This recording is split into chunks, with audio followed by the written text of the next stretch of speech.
is dependent on the correct use of the microphone, which I was struggling with. Therefore, can I ask that when invited to speak, you remember to turn on your microphone and turn it off when finished. Please reference a page or paragraph number when referring to the agenda papers and keep your contributions clear and concise. Please also be aware that there are different levels in the chamber, so please be careful when moving around the chamber, entering or leaving. Okay, that's all that done. Item 2, apologies for absence. I haven't had any. Tara, have you received any? Yes, Chairman, apologies from Councillor Mrs Thompson, and Councillor Mrs Fleming is attending as a substitute. Okay, thank you, Tara. Any others? Nope. Okay, agenda item 3 are the minutes of the last meeting, and there's actually 2 lots of minutes.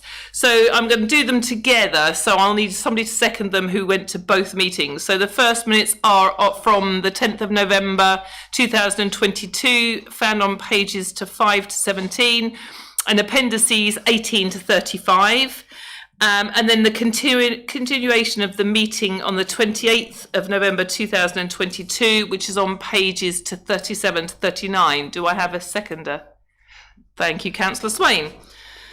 Okay, agenda item 4, declarations of interest to disclose the existence and nature of any disclosable pecuniary interests, other pecuniary interests.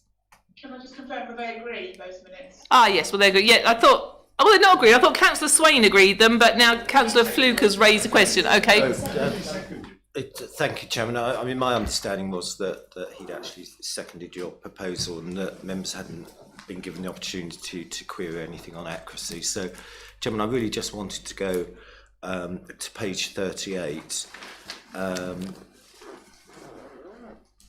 and in relation to not so much accuracy, Chairman, but I hope you'll take it, but at the top of the page where it says the group manager customers provide an update in respect of item 5, that still hasn't come forward, Chairman, even though we asked for the update.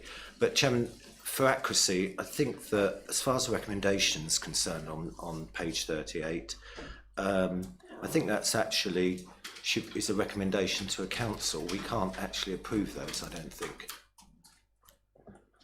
Okay, Tara, can we update that? Or do Chairman, that's why it says recommended rather than resolve. It's a recommended, that's why it's a recommended. If it was a resolution of the committee, it would say resolved, but it's recommended. So that would mean it is a recommendation. Chairman, if I can come back, there was, if I remember right, a certain amount of dissent, particularly when we got to the second ones about what we were actually doing and what we actually supported. And when we realised that we couldn't change anything as part of the recommendation, the whole thing fell over. So, I mean, if the clerk is satisfied that then still gives us the opportunity to debate them on the same grounds as this committee debated them when we get to full council, then yes, I am satisfied that. But, you know, I think officers should be mindful that the next meeting of full council is likely to extend past 10 o'clock from what I've seen so far. And I've said it before, I've said it to the chairman, and I've also said it in relation to this meeting, that we should all have a save the date, the other type of save the date, because, you know, if we run over tonight, when's the business of this meeting going to be conducted? And members should be made aware of the possibility and when that's likely to happen. And I think you've indulged me now on other minutes, okay? Yeah, before I go to Councillor Channer, I will say that I've already been in contact with Mr Dodson and I've asked for dates which I haven't seen yet, should we go over time. So it is in hand and a meeting will convene within the next 5 working days. If we have to go into a secondary meeting, it will be sooner rather than later, because obviously that was my concern as well. Okay, Councillor Channer. Thank you, Madam Chairman. If we're talking about the recommendation on page 38, I think we are. Yep. That was dealt with, Madam Chairman. Has been dealt with. Okay, thank you. Agreed at council. Yeah. Okay, is everybody, do I still have a seconder for those? Yeah, are we all agreed? Yeah. Okay, thank you, everybody. Okay, right, moving on. Declarations of interest to disclose the existence and nature of any disclosable pecuniary interests, other pecuniary interests or non-pecuniary interests relating to items of business on the agenda, having a regard to paragraph 6 to 8 inclusive of the Code of Conduct for members. Do we have anybody in the interest? Councillor Channer? Thank you, Madam Chairman. Agenda item number 11, council tax discretionary discount levels. Chairman, I've expressed an opinion, sort of a national level, and therefore, bearing that in mind, I'm not going to participate in the discussion or vote. Madam Chairman, thank you. Okay, that's absolutely fine. Do I have any others? No. Thank you. Okay, moving on. Agenda item 6, which is public participation. Do I have any members of the public speaking? No, Chairman, we don't have any. Okay, thank you very much. Okay, agenda item 7, notice of motion on pages 39 to 40, to consider the following motions submitted by Councillor A.S. Fluker, duly seconded by Councillor M.W. Helm, and referred to this committee by the Council at its meeting on the 3rd of November 2022. Motion that the Council brings forward the 2023-24 budget and a fully costed 23-27 corporate plan at the same time and in advance of the 23 municipal year. Further details in this motion submitted by Councillor Fluker is attached. So does anybody have, I'll open the floor. Okay, Councillor Fluker. Yeah, thank you. I think it's normal, isn't it, for me to open and then speak last. But Chairman, I brought forward this motion to Council basically on the basis of what's there. I mean, the Council, was facing a very serious situation whereby our annual budget deficit had grown from 280 to 780,000 pounds. I mean, that is a huge amount of money, and it does equate to £15,000 a week. Since then, we've received additional government funding, which has reduced that figure. But that really is a windfall. It's not something that we're going to expect every year. And I think that overall, given the financial position of the council, it's in my mind that it's imperative that the council agrees the budget and a fully costed corporate plan at the same time. I mean, today I was in a meeting this afternoon and I sort of had a glimpse from an officer about what was likely to be in this corporate plan. And it is absolutely, in my mind, imperative that, what's planned is actually put on the table now and it's seen in relation to the budget, because I think it works well together, and I still think that it's very, very important that we have both on the table when we start the new municipal year. Now, I had hoped that this motion was going to come forward at the meeting of this committee on the 10th, I think it was, but that would have been 7 days after this. 7 days after I proposed this at council, so it would have just missed the agenda. I did ask if it could be dealt with as an urgent item, and that was refused. So that aside, I then asked if it could come to the adjourned meeting, and it couldn't, obviously, because it wasn't on the agenda and it hadn't been taken. But Chairman, we will be the only council that I can find in the United Kingdom that will not be bringing forward a corporate plan alongside its budget at the beginning of the new municipal year. I think it would be remiss of this council not to do that. I think the reason that officers have attended so far is the fact that we're going to get a new administration. Well, every 4 years we get a new administration. Nobody quite knows what it's going to look like. Nobody foresaw what was going to happen at the last election, and nobody knows what's going to happen at this election. My gut feeling is that there will be a lot of new members, Chairman. I doubt whether anybody will be in overall control of this council. We're going to have very, very few experienced members. And I suspect in some ways, Chairman, the council is going to be quite politically disjointed. People will be wanting to feel their way into the council, and the first thing they're going to ask them to do is to look at some very, very difficult corporate projects and sort out the corporate plan. This is not going to happen quickly. This is really not going to happen quickly, and I would rather hope that the officers agree to this motion so that we can bring forward the corporate plan, and I'm sure that the experienced members, all of the council members now, would support it, from what I've heard. And that then gives you a clear run, at the start of the municipal year. To do it the other way round, Chairman, I fear that we could hog-tie the council for quite some time. So my motion was brought in all good faith. I'm disappointed really that the Chairman chose to apply the rules and not deal with this at council, because I think it would really, really help the Director of Strategy and Resources to get this plan approved before the end of this municipal year. Thank you, Chairman. Yeah, I mean, I will say that I have actually already requested a breakdown of statutory and non-statutory sort of payments that we have to make and duties that we have. So that is in hand already. I asked that a little while ago. Anybody else want to speak? Councillor Channer. Well, thank you, Madam Chairman. I mean, I think some of Councillor Fluker's motion may have been answered through the process of the Finance Working Group, which you yourself actually do chair. And in fact, I think at this, I recollect, came up about the corporate plan. And in fact, at the last meeting, it's quite unfortunate, Mr. Leslie, that was on the agenda. I know it's a private and confidential meeting, but it is what you've just said, Madam Chairman, talking about service review and sort of looking at things and costings. Unfortunately, I was one of those that was unable to participate fully as yourself. And Councillor Stamp was more fortunate than us. She managed to get back in. We all had internet problems. Therefore that discussion, Councillor Swain was, I think, chairing, because in your absence, and I'm sure Councillor Swain will correct me if I'm wrong, but I do recall we couldn't then participate further in the discussion of that item, and I believe it's coming up, and also I believe there's some sessions for members regarding the corporate plan. We've got the engagement period, Madam Chairman. Yeah, okay. So I make those points. Yeah, what I'll do, before I go to Mr. Leslie, I'll ask the other questions, then we can take them all together, because that will save some time. Okay, I've got Councillor Stamp, then Councillor Lagan. Thank you, Madam Chair. Mine's not such a question, it's mainly an observation in the fact that Councillor Fleming and I have spent all morning at County this morning talking about their finances. It's all open and transparent. I'm not breaking any confidentialities. It was streamed live on YouTube if anybody wants to watch it.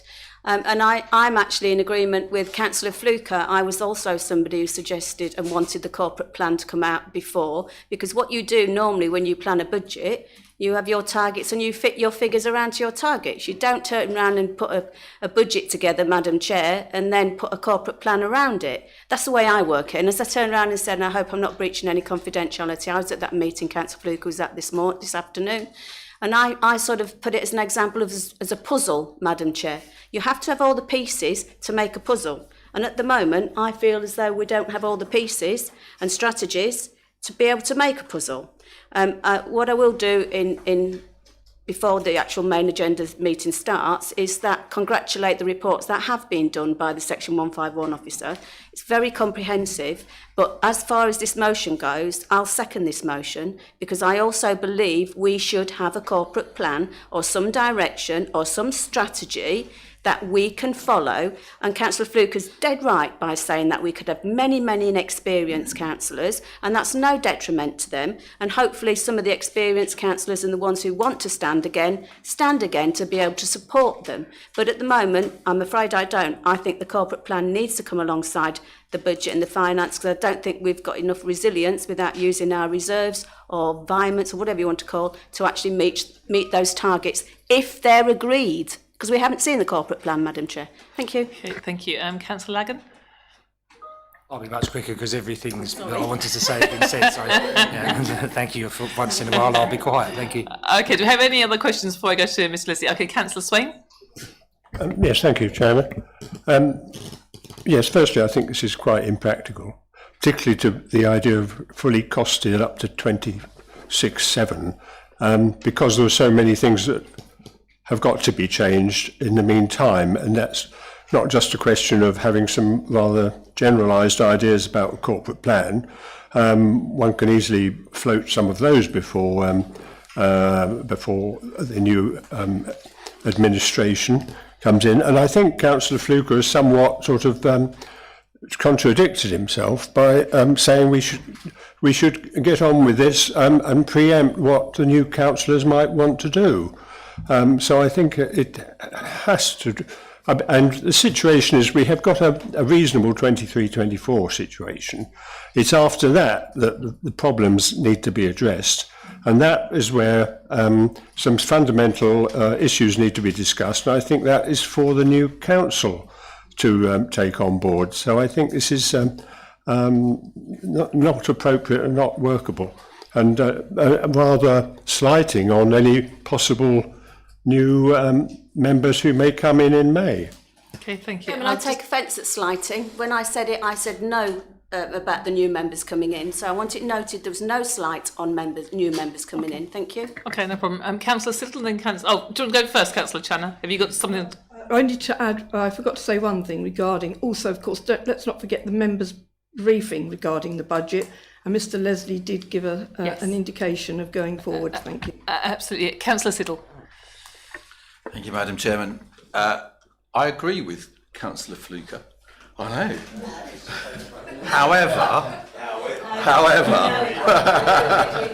However, that would be the ideal situation, and we're not in the ideal situation because at the moment we don't have a formed corporate plan, and it's a bit disappointing that we don't have a formed corporate plan at this particular stage, and we need to ensure that we have that formed corporate plan so that we can ensure that we are spending our money in the right way and using it in the right way. And I can see the need to do that. However, we want to make sure that the corporate plan that comes forward is one that's going to be workable and is going to fit the next administration.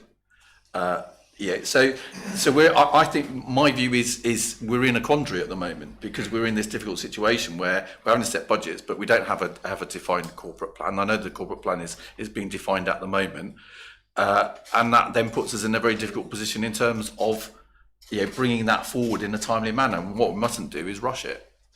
I'm sort of a bit in between. Okay, Mr. We'll be very quick on these two because I've let you all speak. So very quickly, Councillor Swain, followed by Councillor. Oh, we've got another one. Councillor Stamp, and then Councillor Durham, and then we'll go to Mr. Leslie. A couple of quick points. When I'm referring back to what Councillor Stamp said, it was rather that Councillor Fluker seemed to imply that people coming into the council wouldn't be able to. Coming in fresh wouldn't be able to contribute in the same way as the long-standing experienced councillors. But the other point is you mentioned what Mr Leslie has done on trying to come up with a segregation of statutory against discretionary items of expenditure. That seems to me particularly an area where the incoming councillors would have something to say. Yeah, thank you, Councillor Swain. Councillor Stamp? Just for clarity, we do have a corporate plan because my signature's on it and it finishes in 2023. So just for accuracy. Okay, thank you, Councillor Stamp. Councillor Durham? Well, I was just going to say that very thing. If we haven't got a corporate plan, what the hell have we been doing for the last 2 or 3 years? But I do agree with Councillor Fluker that the corporate plan will probably need to change significantly because we're in a very different place. And I've got a very straightforward question. Is it feasible to come up with a meaningful corporate plan before the election, or is it not? Yes or no answer. Okay, Mr Leslie, over to you. Thank you. Absolutely, we need a corporate plan that's appropriately resourced, and the medium-term financial strategy, the budget, and the corporate plan, of course, need to align. I think the proposals that we're looking at going forward, that as part of the development of the corporate plan, is that the budget forms a key part of that and is reviewed in line, so that the budget moves in accordance with the corporate plan. We know the financial challenges that's ahead of us, and it's important that as part of that budget work, we get all the options on the table that we talked to members about in terms of the all-member briefing, how that will shape up in the process for that. And then those options can be informed by the corporate plan, which will set the priorities. And then we can say, actually, here are the options, here's our priorities, and we can get the two to align. So I think that's the process. It's not a case that we're setting something now that's set in stone. It's fluid, it should change as required, and it should develop as part of that. So it should fit in the time frame of the corporate plan. So it's absolutely the intention to align the budget and the corporate plan. I think that's absolutely essential in terms of that. Can we do it before May? I feel I've been put on the spot with that one. I think it's absolutely going to be incredibly challenging to do that. And when you think about public consultation and all the steps within that, I guess I can't give you a definitive answer now, but it's challenging. But I think the reassurance is that the budget and the corporate plan, have to align and need to align as we go forward. Okay, thank you, Ms. Webb. I mean, from my point of view, reading this, I mean, I think we should start when we get these, I don't know what other members think, when we get all these reports in, that we start putting the corporate plan together, and if it gets put together before the election's fine, but I think if we get it so far through, that at least it's a stepping stone for any new members. So I don't know what you'd like to suggest. I don't know if you want to take the vote as it is, or if you'd like to, Councillor Fluker. No, I said that, Councillor Fluker. Look, I'm sort of astounded by what the 151 officer just said, because he actually just said that the budget has to align with the corporate plan. But we've now got a corporate plan that's going to have to align with the budget, which hopefully we'll agree sometime tonight, that's got to align with the corporate plan, and I've written down exactly what's said. So it seems to me as there may be the opportunity to form this corporate plan. May have already been gone or maybe decided elsewhere. And as far as Councillor Dunham said that corporate plan could change significantly, then based on what the 151 officer says, if the corporate plan is going to change significantly at the beginning of the municipal year, then the budget has to change. Now that then really takes us into incredibly dangerous territory if you start tinkering with the budget. So some of the points that were raised by members, I was at the last meeting of financial work group, and I appreciate the connectivity problems, but generally speaking, I think there was a certain amount of, I won't say concern, but there was a certain amount of questions around this, because this council is not used to this happening. You know, this is my third term, and we've always had a corporate plan, we've always reviewed it. I noticed that last week earlier on this week, we were all invited to a corporate plan session. You know, it's clear that from the work that's gone into the budget, there's been a huge amount of work going on about that over the last few months. So why we didn't have sessions on the corporate plan a few months ago, I don't know. But of course, the backstop to all of this is that if this administration was to agree to a corporate plan, then the new administration, after they've settled in and after 6 months, could then make changes to it, because we've had a decision by council 6 months later. And Councillor Swain questioned my narrative about a fully costed plan to 23-27. Well, perhaps I should direct him to some of the reports of the 151 officer that we're going to consider later on this evening, because they actually speak to those years. So I think it's important that whilst the 151 officer is speaking to 23-27, we should be as well. You know, I think it's prudent to do so, and it's quite important to do. And I know that where we are, we're sort of guessing, and you know, that's the inevitable position that 151 officer looks at in 4 years' time. Look, it's not an ideal situation, but maybe my final question is, why don't we have a new corporate plan on the table? Can somebody explain that? Why don't we actually have a new corporate plan oven ready to go to council to be approved? I think that's the big question. If it's to do with the fact, I'm sorry, but I really do not buy into this argument about political change, because you've said tonight that could be changed very, very easily.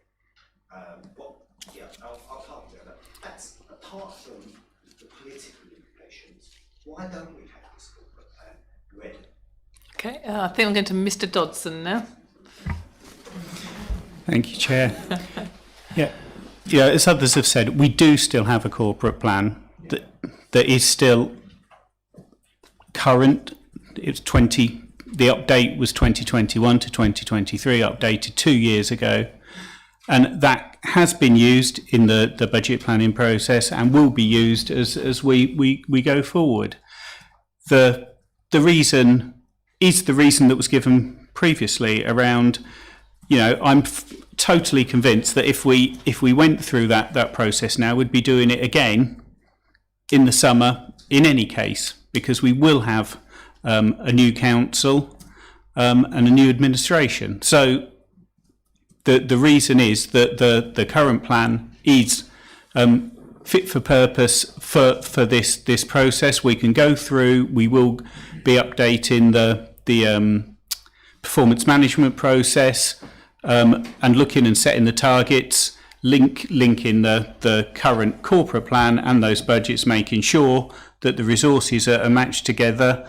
We will then finalise, we'll do all of the work on the consultation and the discussion around the corporate plan. It'll effectively be ready to go as we go through the election, but then we will need to go through that process of validating it and making sure when the major budget challenges, which are shown in the medium-term financial strategy from 24-25 onwards, that we have that to deal with those and go through that process, starting, as Mr. Leslie said, earlier than we ever have before in that budget planning process in the new municipal year. Okay, Councillor Stamp, and then we're going to vote on the motion. Thank you. Thank you. I think it's only right that we can respond to the Director's words, Madam Chair, in the fact of I'm a little bit relieved that he says, Mr Dodson said that they will be ready to go. So can I ask a question of Mr Leslie? Does that mean that the figures that we're going to agree tonight and from the 4th to 23 to 27, you're taking into account because you've been in the meetings with the directors thinking about the corporate plan? So I'm actually asking if it goes from A to B to C to D, not from A to D. So have you actually had meetings with the officer, the director, with the vision of what you're writing the corporate plan? It then gets approved at council. You're writing, the members aren't writing it. So no, but that's what I'm saying. So have we now actually agreed the figures, or have you agreed the figures, and is it incorporated tonight? No, if we talk about the corporate plan that's yet to be written, then no, they don't include it. Okay. Expressed his concern that the new administration may well not accept any corporate plan that this administration brought forward a new corporate plan. Is the 151 officer equally concerned that the new administration might not support his budget?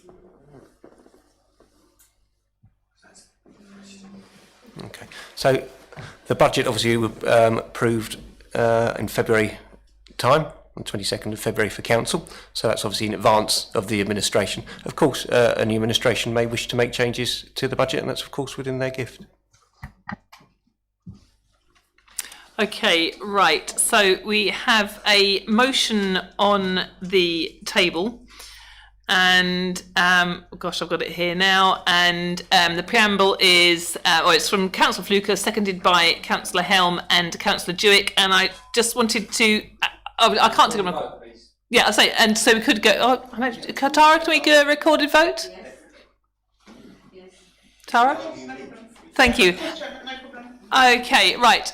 So we'll go to the vote now, and we'll call your name out. Then you can vote. All those in favour of the motion by Councillor Fluker, if you could please show one by one. They'll call you out. Yeah, sorry, recorded. Yeah. So, Chairman, this is to agree that the council brings forward the 23-24 budget and a fully costed 23-27 corporate plan at the same time and in advance of the 23 municipal year. So starting with Councillor Bassington, please. For. Councillor Mrs Channer. Against. Councillor Doran. For, actually. Councillor Mrs Fleming. Against. Councillor Fluker. For. Councillor Lagan. For, please, Tara. Thank you. Councillor Shaughnessy. Against. Councillor Siddle. Against. Councillor Stamp. For. Councillor Sway. Against. Councillor Miss White. I'll abstain as chairman. As chairman, the results of that are 5-4, 5 against, and 1 abstention.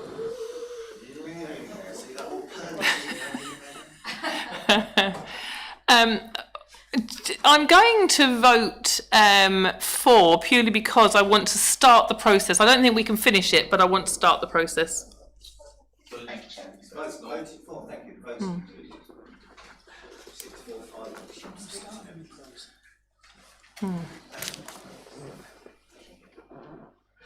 Okay, right, moving on to the next agenda item, which is agenda item 8.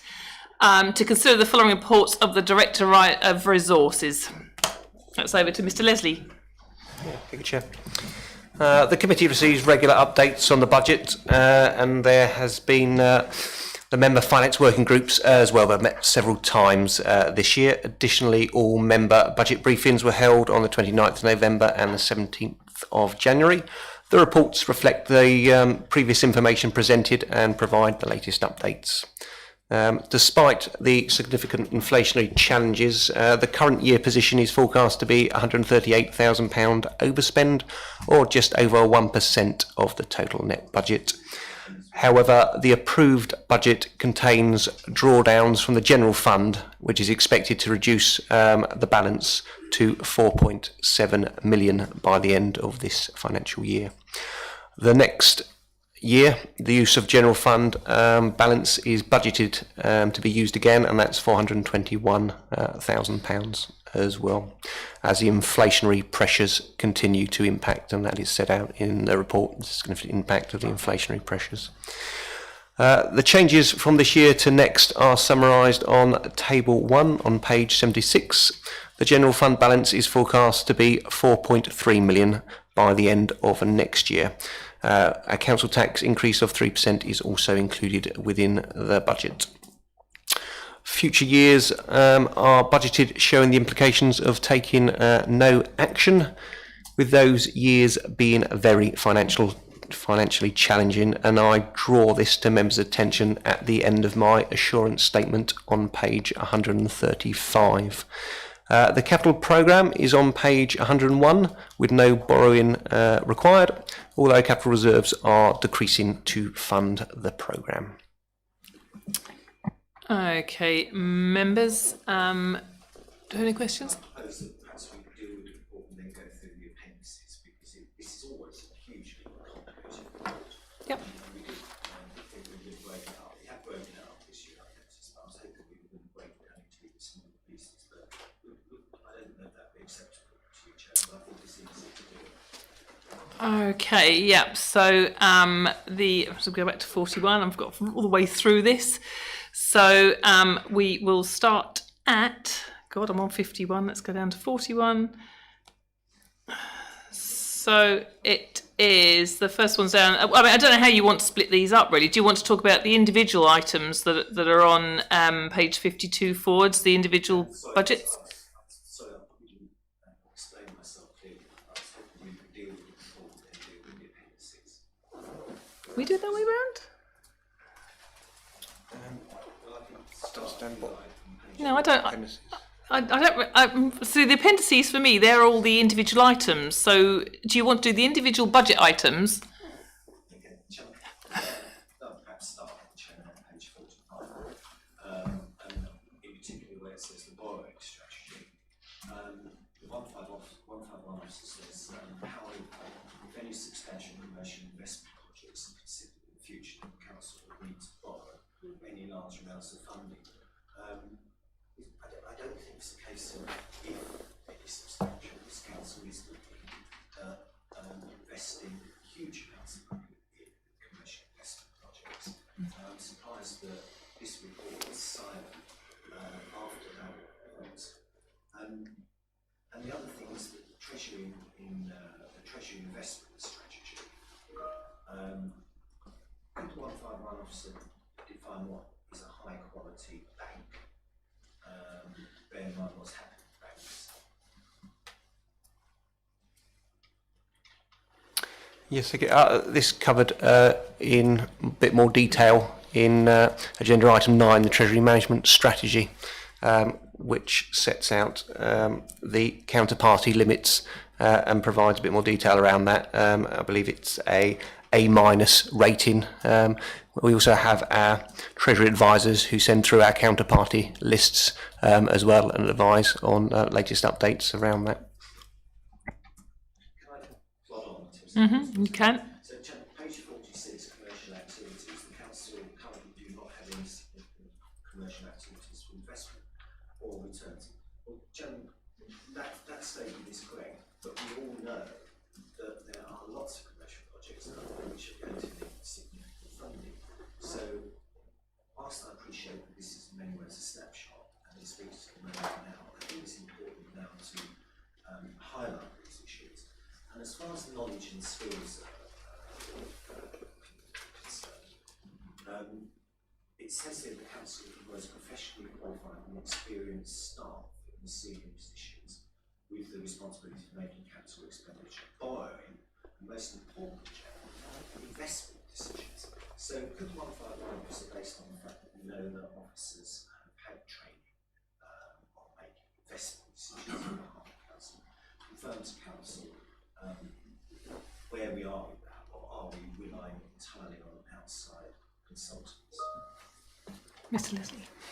Yep, so we use internal staff to do that. They have training through Arling Close, and that's why we have those external advisors. And of course, members have been invited to a briefing with those consultants as well to understand a bit more detail about that. So we do that internally, and I think in item 9 that provides more details of where we invest and the counterparty limits as well surrounding that. Okay. Anything else?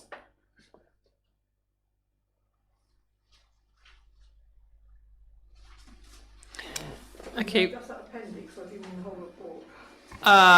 Well, what do we want to go on to now? Do you want to discuss each individual project, or do you want to go on to the next part of the report, 8B?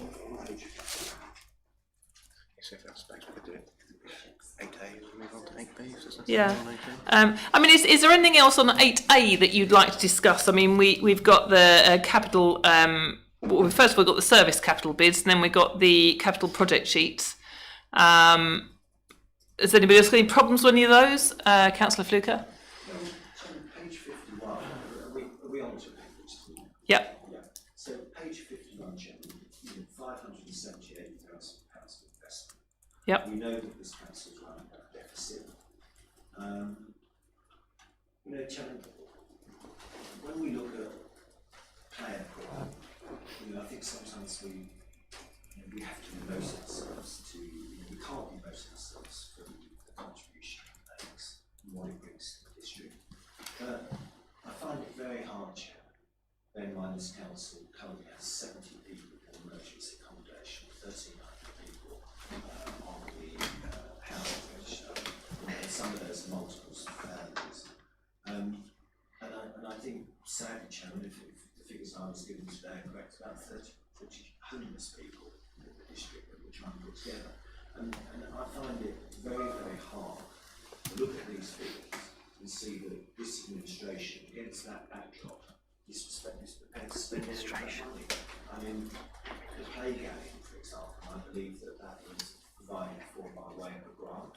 I mean, it might be crass for me to say that, £226,000, if we provided our own piece of land, we could build a 4-bedroom house or 2 apartments for 2 homeless people. I know also that there's expenditure in Riverside Park, but I do think, Chairman, and it may well be something that I bring forward as my alternative Actually, Councillor budget. Fluker, is your microphone on? Yeah, I think so. I might not be close enough. Maybe a bit closer to I it, thought thank you. I'm talking too much. But, it might be something that I might bring forward in my own budget, Chairman, to perhaps spread some of this, Chairman, to close the budget gap and perhaps do the right thing and invest in the homeless and the people that need accommodation and perhaps look elsewhere for funding for the Galleon. And Chairman, I thought to myself the other day, I was in the Promenade Park and it was quite busy, and I thought to myself, well, you've got this huge piece of equipment there. I mean, if we had one of the house builders come forward and built us a stockade with a slide and a thing coming out the side, it would be, it wouldn't need all of this money spent on it continuously, maintaining it, and it would be a long-term investment. So I find this very, very hard to swallow at this particular time. Thank you. Before I go to Councillor Lagan, I'll go to Mr. Holmes. Thank you, Chairman. Just regarding the items on Appendix 2 for the play equipment, I think the situation we find ourselves in that we need to maintain them at the highest possible standard. When they become towards end of life, I think there's a choice, and perhaps the choice is we possibly remove them. We can't run the sites unsafely. I think you read the detail within the report, you see that the maintenance costs for them are increasing. So it is a little bit of a stark choice. We can patch and then reaches a point where it becomes such a cost that it's actually prevents us looking after them the way we would wish to. So I think it's really as bleak as support them or actually look at to remove them.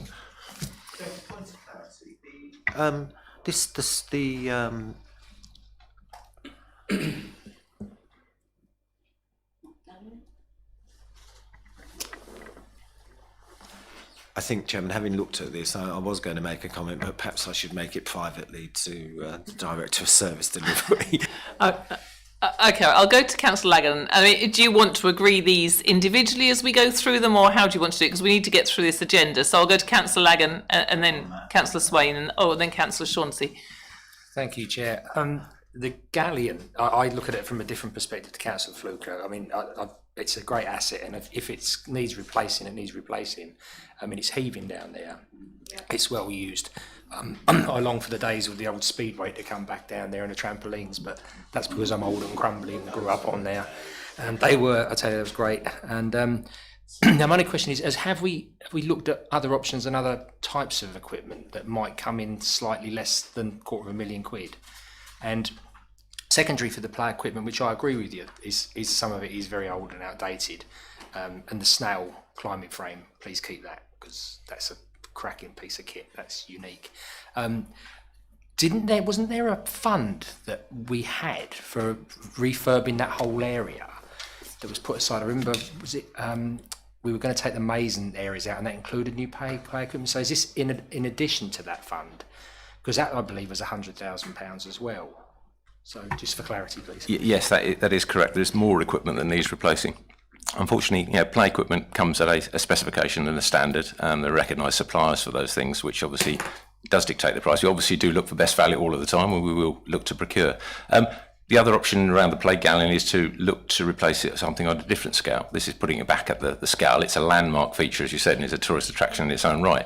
But they're absolutely right. We could do something more in scale. But I think the point is something has to happen, and probably the existing facility can't keep going on the way it is. Okay, and you have to be really quick because we need to get through the meeting, and then I think we'll take these individually and we can either agree them or not agree them.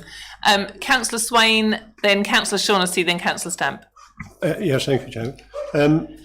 Can the officers tell us how much Section 106 money is available for this sort of play equipment and so on? Mr. Leslie? Yeah, I think we're potentially looking at sources of funding for these areas.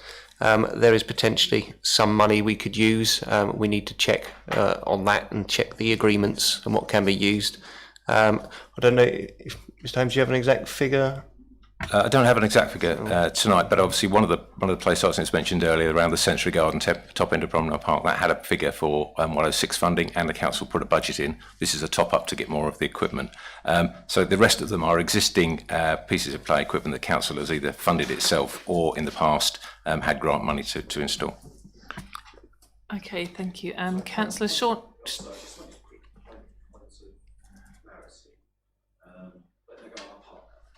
Okay, Councillor Shaughnessy, then Councillor Stamp, then Councillor Channer. So Councillor Shaughnessy.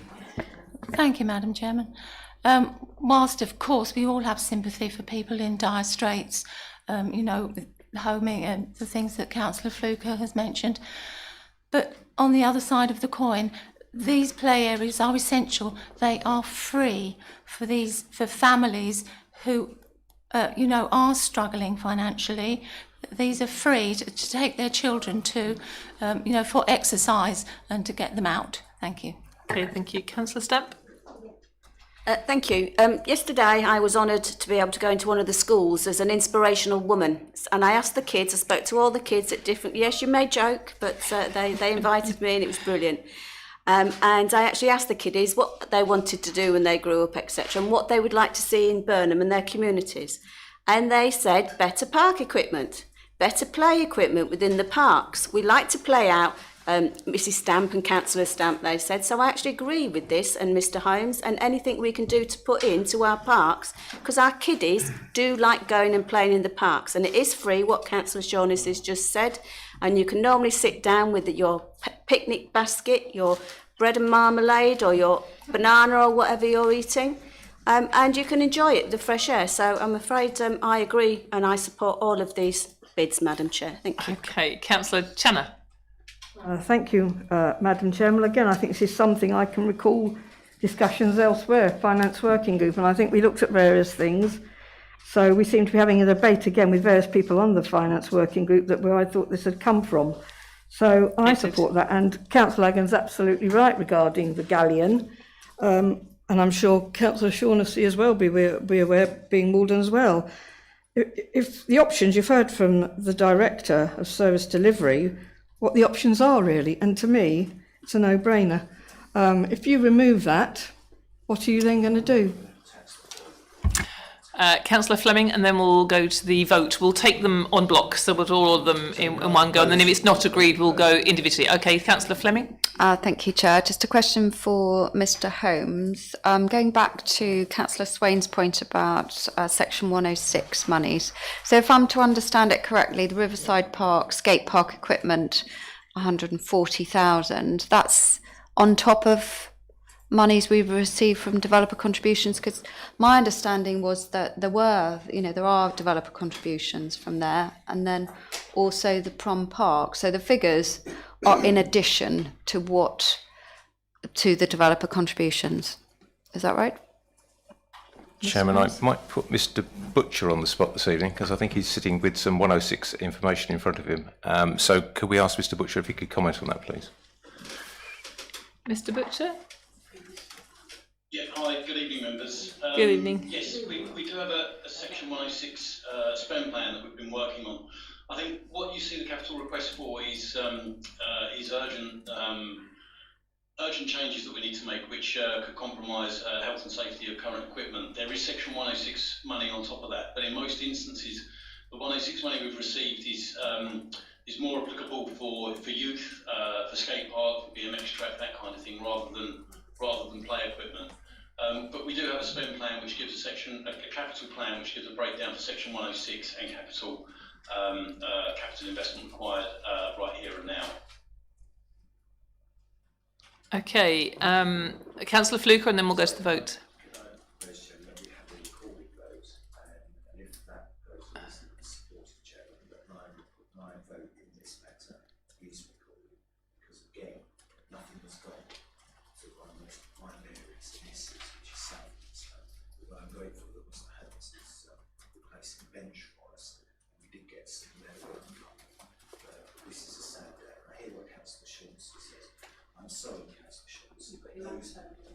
I'm sorry, I've got the microphone on for the benefit of the people of Southminster, but I'm sorry, some of those people can't even afford to take the bus from Burnham to Southminster, and that's the sadness of this. Thank you, Chairman. Thank you, Councillor Walker. Okay, so if we can have, I think we don't need to do a recorded vote. I think we need to do a show of hands, can't we? Yeah, show of hands. All those in. Oh, a recorded's been seconded. Okay, we'll do another recorded vote then, please, Tara. You want to go through each one individually? No, do them all as a whole, and if they fail, then we can go and do them individually. Chairman, sorry, can I just clarify who requested a recorded vote, please? Was it Councillor Fluker, then followed by, and then seconded by Councillor Lagan, I think. Okay, well, okay, we can do them in blocks then. We'll do the first block, which are the two replacement vehicles. Tara, if you could do a roll call and either vote for or against. So, Chairman, this is just in respect to the capital project bids. You're going to take Yeah. the items separately. Yes, yeah. So it's the first two together, then the next two, and then the last two. So it's the first two, 1 and 2. Okay, members, so this is for 1 and 2. If you could indicate for or against or abstain when I call your name, please, starting with Councillor Bassinger. 4, please, Tara. Thank you, Councillor Mrs. Channer. Or the replacement vehicles? Yeah. Sorry, Councillor Mrs. Channer, was that 4? Yes. Or the replacement vehicles, yes. Yeah, Thank you. Councillor Durham. 4. Thank you. Councillor Mrs Fleming. 4. Councillor Fluker. 4. Councillor Lagan. 4, please, Tara. Councillor Shaughnessy. 4. Councillor Siddle. 4. Councillor Stamp. 4. Councillor Swain. 4. Councillor Miss White. 4, Tara. So that's everyone, Chairman. That's 11 for, no against, no abstentions. Okay. And Chairman, just to sorry, I meant to mention that these are recommendations to council. Yeah. So, okay, yeah, so the recommendation, the first one is recommended to council. The second one, Maldon Promenade Park, which is 3 and 4, so it's the galleon and the sensory play equipment. So again, 4 are against, and Tara will do a roll call. Thank you, Chairman. Members for or against, starting with Councillor Bassinger, please. 4. Councillor Mrs Channon. 4. Councillor Durham. 4. Councillor Mrs Fleming. 4. Councillor Fluker. Against. Councillor Lagan. Very much 4, please, Tara. Councillor Shaughnessy. 4. Councillor Siddle. 4. Councillor Stamp. 4.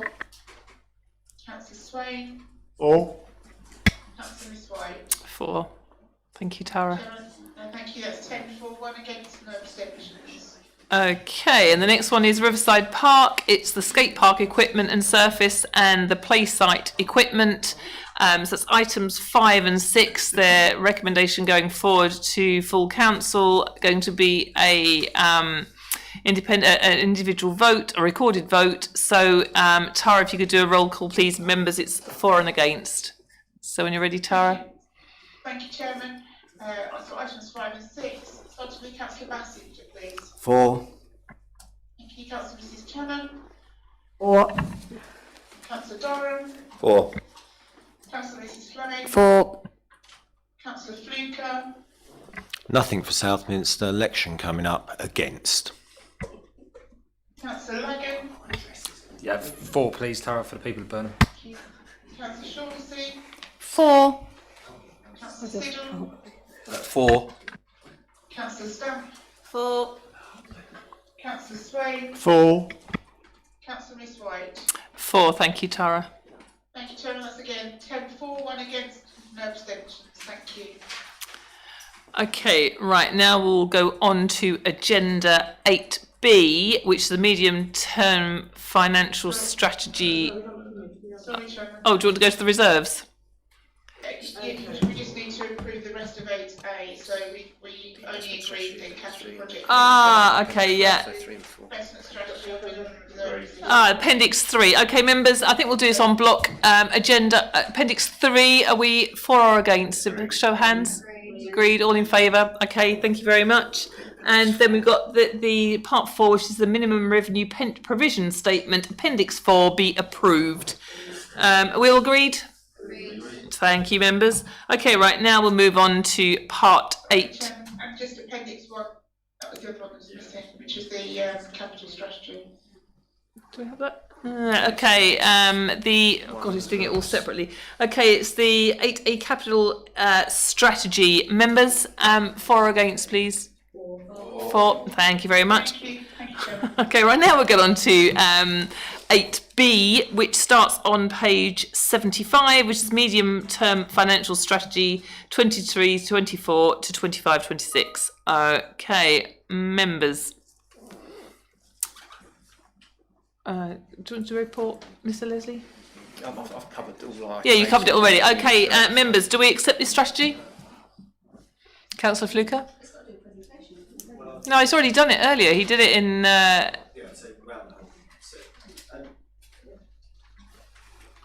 Sorry, Chairman, just a couple of questions really. I'll be brief. Page 76, the gap fund from the general fund. I always find local authority accounts quite difficult to follow. You know, I'm one of these people that just goes to the bottom line on the P&L, but it is a bit complicated. And you know, these 22-23 figures, the gap funding from the general fund, which is the figure I normally go to, you know, we've got 453 in there for 2023, which has now gone to 938. I thought that we'd actually managed to reduce that down to, with the new government funding, it had actually come down. And if I can just go onto the growth items on page 77, it says here, during the budget review, several budget growth items were identified as being required to meet service demand and carry out council policy. These have been scrutinised by the Finance Working Group and reduced to the following amounts. Whatever the original amount was, from that statement, it appears that the Finance Working Group made a decision and they've taken a figure and then reduced it. So I'm a little bit concerned because I don't believe they've been agreed by council, and working groups shouldn't be making those decisions. And again, Chairman, when we talk to the general fund on page 78, 7.1, when we look at the reductions in the general fund, the way I read the accounts, and I've probably read them wrong, those figures don't actually, if you try and extrapolate the other figures, they must balance, because I know the 151 officer wouldn't bring anything forward unless it balanced, but they don't seem to reflect the other figures. But of course, you know, Councillor Swain was saying about, you know, 25, 26, 27, but there you see it. You know, the closing general fund balance in 24, 25 is 1.4 million. You know, pray God it never happens, but an extraordinary circumstance like the pandemic would put us into a huge difficulty. We've spoken tonight about all sorts of corporate projects. Things do come out. And of course, when we get to 25, 26, it's all gone. In fact, it's all gone minus £2 million. So, you know, one wonders, Chairman, bearing in mind that the potential dissolution of this council, if Essex County Council get their way, will take place round about that time. Is this the strategy of council? Yeah, thank you, Councillor. Firstly, are you not on the Finance Working Group?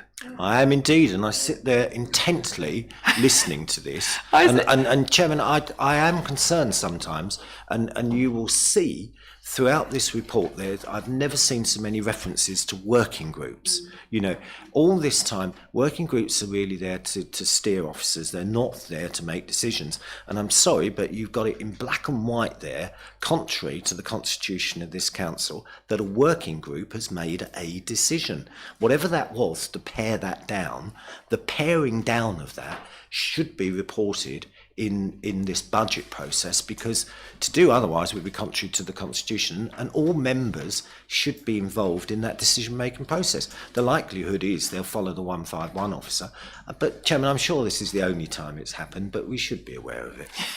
Thank you, Councillor Fluke. Councillor Stamp. Chairman, I think maybe people are sick of me sometimes when I say about working groups making decisions. I banged on about it because I thought it happened when we were new members. On a regular basis, and I actually thought we had stopped, so agree with Councillor Fluke, we shouldn't do it. But can I make a suggestion, if you don't mind, Madam Chair, when it goes to Council? When you go through these documents, there are copious amounts of information, and when we had the presentation today at County, they actually took it in stages. Now, the next at full council, you're going to have 31 members. Some of us have actually sat on this now. But if you don't explain it properly, all you're actually doing, Madam Chair, or asking this council to do, is nod them through. So I think, if it's all right with Mr Leslie, you're excellent at presenting and slides. Can some of this actually go on the big screen and explain it fuller to people? I mean, I'm lucky because I've done a lot of training recently in Essex, and you're excellent at tutoring me, but I understand it better than I've ever done. But there's lots of members you're going to be asked to make a decision who won't understand this. And I think it's really important about getting our financials and our figures right. You don't have to, it's a suggestion. Thank you. And in fact, this was brought up for me with the SIP for accounting at a recent LGA event. Yeah, so we're working things behind the scene, and you are right about working groups not making decisions. I think that was probably a slip of the pen. But Mr Leslie wants to come back on that one. Mr Leslie? Yeah, thank you. I think on page 76, the reference to obviously, if you look at the bottom line in the table 1, so we had an original budget gap of £453,000. Then that grew through supplementary estimates further. side of it, and it's the 23-24 year where that additional government funding comes in to reduce the gap. You can see that falls down, but where there was additional government funding, that was in next year, 23-24, through the funding guarantee grant around that. With regards to the statement about a working group reducing that, I'd assume that perhaps the wording wasn't helpful in terms of that, but that's not happened as a result of the working group. There's not a reduction because of a decision or otherwise by the working group, so apologies if there is confusion around that. As quite rightly said, very aware that it's not a decision-making body, so just for clarity, wanted to make that point. Okay, thank you. All member briefings as well were held, and I think there is time pressures in the meetings, which is why I make quite a lot of time outside of these meetings to go through a detailed presentation, allow Q&As, respond to Q&As, allow members to come back outside of that. So given the time pressures and the actual extent of consultation that's gone on, that's how I've done that. I appreciate that actually a link to the report, I think, is what Props is saying. Actually, that's great, but let's try and link it to the report. That may be helpful, so absolutely take that on board, but I hope members do appreciate that sort of effort and time I've given to them outside of the meetings. Just a point of clarity before I give way to Councillor Swain. Perhaps, Chairman, based on what the 151 officer said, would he like to now rephrase 5.1 for clarity? Because his understanding of what went on in the working group is slightly different to mine, but I think it's important for him to clarify the words. I mean, perhaps, I think it would be. We're happy to amend that when it goes to council. Well, Chairman, it'd be nice. I beg your pardon, Chairman. It'd be nice if the 151 officer just said that it hadn't been phrased properly, and perhaps there had been a mistake made. So I think he could probably do that now. He did. Yeah, he did apologise. No. I said that, Chairman. What I'm actually asking for is for what the wording should be. I mean, the 151 officer has just said that it's not right, so it can only be a word is missing or something, but I have a different recollection of what went on at the Finance Working Group, because we were given a series of options and we optioneered them. But perhaps, Chairman, I know you're keen to get us all home early, so I'll take up the 151 officer's offer, but perhaps he might like to do it in the morning or by Tuesday or something. Yeah, I think that's a really good idea. I think we can address this tomorrow and get the wording changed. As he said, it wasn't meant to say that it was a decision of the working group, more a recommendation, but we can do it another time, because that's just playing with words, and I think we haven't got time to do that tonight. So, okay, Councillor Swain, then we'll move on to and Councillor Channer, then we'll move on to the individual items. Thank you, Councillor. Just a minor thing. I thought that these items in Table 2 had in fact gone through the last S&R, hadn't they?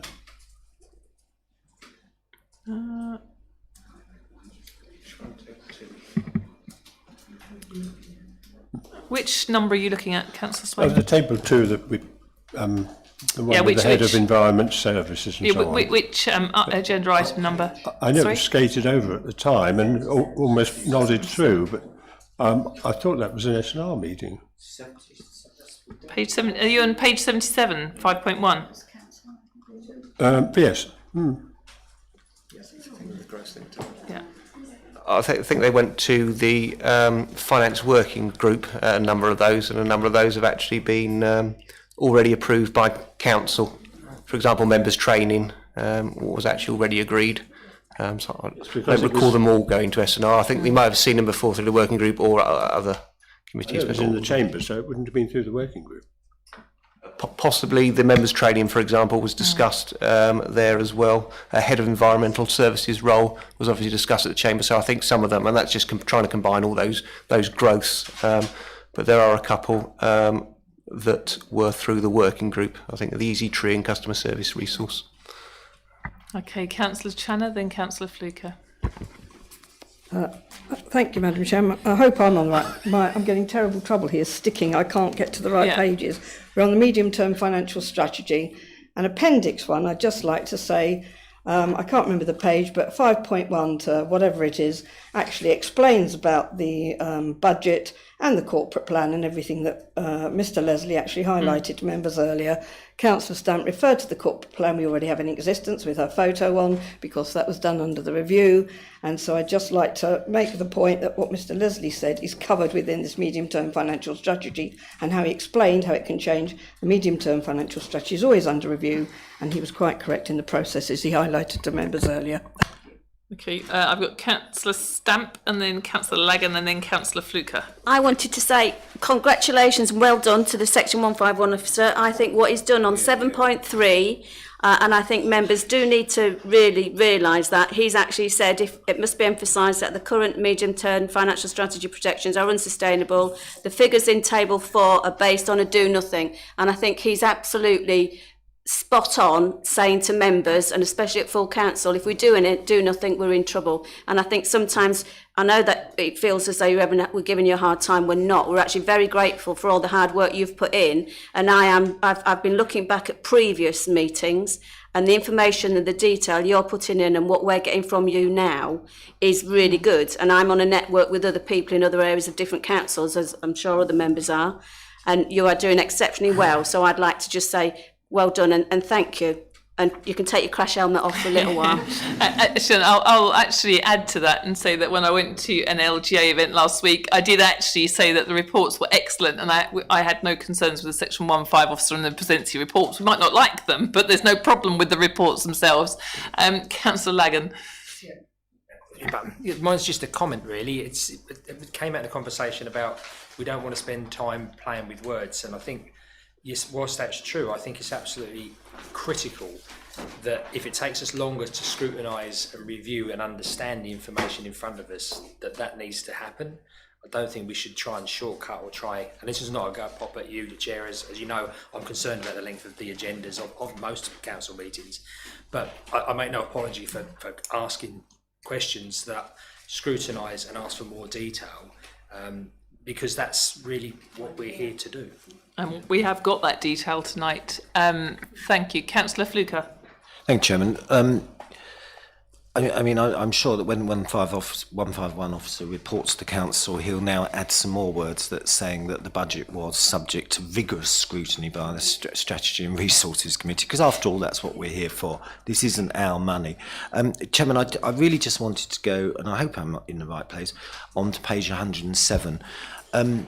The budget deficit, if you look at the projected budget deficit for 23-24, a lot of that deficit is as a result of supplementary estimates and budget growth. So, whatever it is, that's where it points to. And I'm not for, and I appreciate that these posts have been agreed by council. But Chairman, I think when we start to spend these amounts of money on particularly new posts, I think it would be very, very useful if officers could come back and just tell us what the outcomes are, to ensure the members that, having agreed to these amounts of money, that we're getting good value. I think that would be useful. And the other thing is, Chairman, I heard you mention SIPFA, and I read, and I don't know if it was mentioned at your meeting, but I was reading some stuff from SIPFA online, and they have very, very strong views about the use of reserves. And I haven't seen this mentioned in any of these reports. There is this overarching comment that they're there to be used for emergencies. But then again, the emergencies that came out of the pandemic, a lot of those were met by the funding from government. But it does concern me that the SIPFA guidance is that you should only use reserves in absolutely extraordinary circumstances. They should be used for emergency items and not for propping up the budget. I don't know, Chairman, if you picked that up from your meeting. Well, thank you, Councillor. I have already raised that, and we are working on it with the Section 151 officer, but Mr Leslie wants to come in now.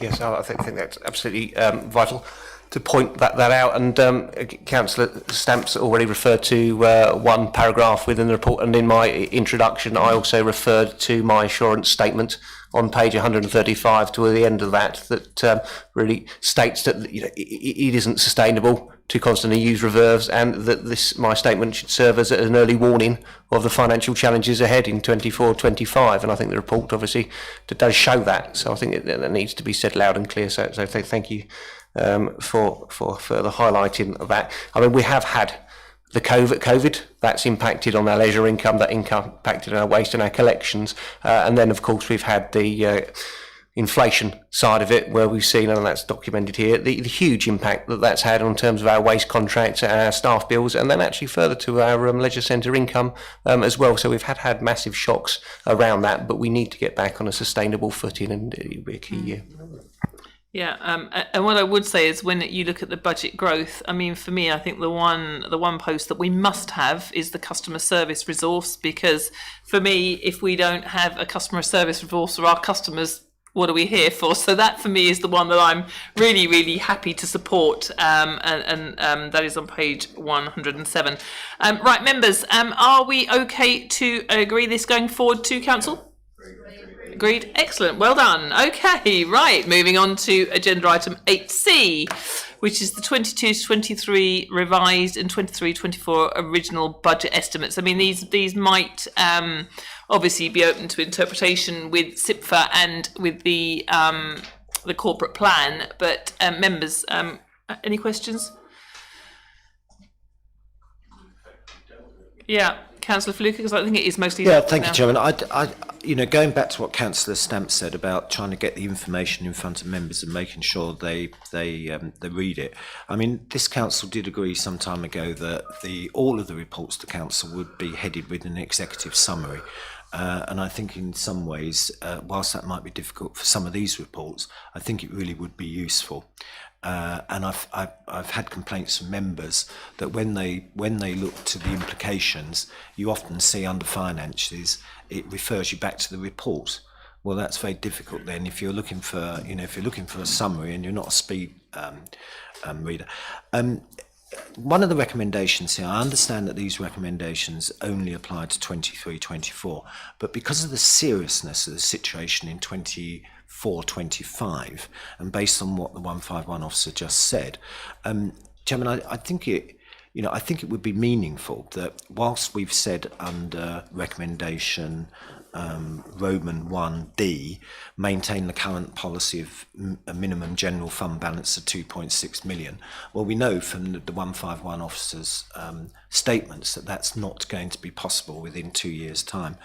I think, Chairman, that an additional recommendation that might be useful to have there is to highlight, even though this is the 23-24 budget estimates, that going forward we will not be able to maintain that figure, because to me it gives the impression that going forward, particularly to 2024-25, we are going to have that policy. We know that policy is not sustainable, and I think if we know that policy is not sustainable in advance of the new municipal year, then it's very, very dangerous to leave it in there without a caveat saying that we might not be able to achieve that in 24-25, and definitely not 6 and 7. I actually, strange enough, agree with you on that one. Mr. Leslie, can we amend that somehow? I think it's important that we set a minimum general fund balance, and I recommend a minimum balance. It is set of 2.6 million. I think if we go, that is a trigger, that is a warning sign. We should not drop below that level, and if we do, we need to put in place a plan to recover that. So I would not want to remove what is essentially a warning system. I think the 8B, the medium-term financial strategy, does cover that issue and does highlight the fact we will be dropping below that level, but the fact that we're going to drop below is not a reason to remove that target. It's a very important target, and we really need to try and stay above that. Sorry, Chairman, if I come back, I agree with you 100%, and I think it really is an important target, but 25-26 we'll be down to 1.3 million. Again, I think you reported a slightly different figure, so again, maybe I'm reading it wrong. But I really do think, even though in these reports, and when I say the words buried, what I mean by that is some members won't be able to dig that deep to find these very, very appropriate comments that you make.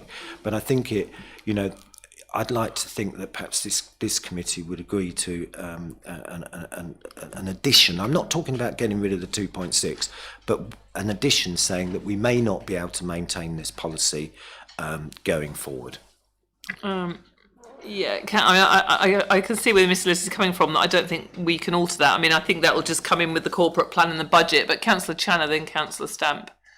Well, Madam Chairman, having been on a course recently like Councillor Stamp and some other ones as well, it's very important we do listen to our 151 officer. He will have done his due diligence to come up with that statement. And I'm not going to sit here asking us to make a change on that statement or policy that the 151 officer is promoting to this council. I think what we also need to remember, and I'm not in any way trying to minimise the situation of this council, and I would hasten to add every other authority in the country actually is having difficulties in terms of budgets and what they may have to do or not. We have to remember there's an awful lot of assumptions placed going forward. We also recognise that we've got some do-nothing scenarios. And of course this council will be doing things, Madam Chairman, that have been highlighted earlier and throughout the process of the Finance Working Group and in other areas. So I'm not prepared to sway from anything that the 151 officer regarding the statement he's made and to say that we should say that we won't hold that position of the 2.6, Madam Chairman. I'm sorry, I cannot support that. Okay, no problem. Hang on, I'll just count.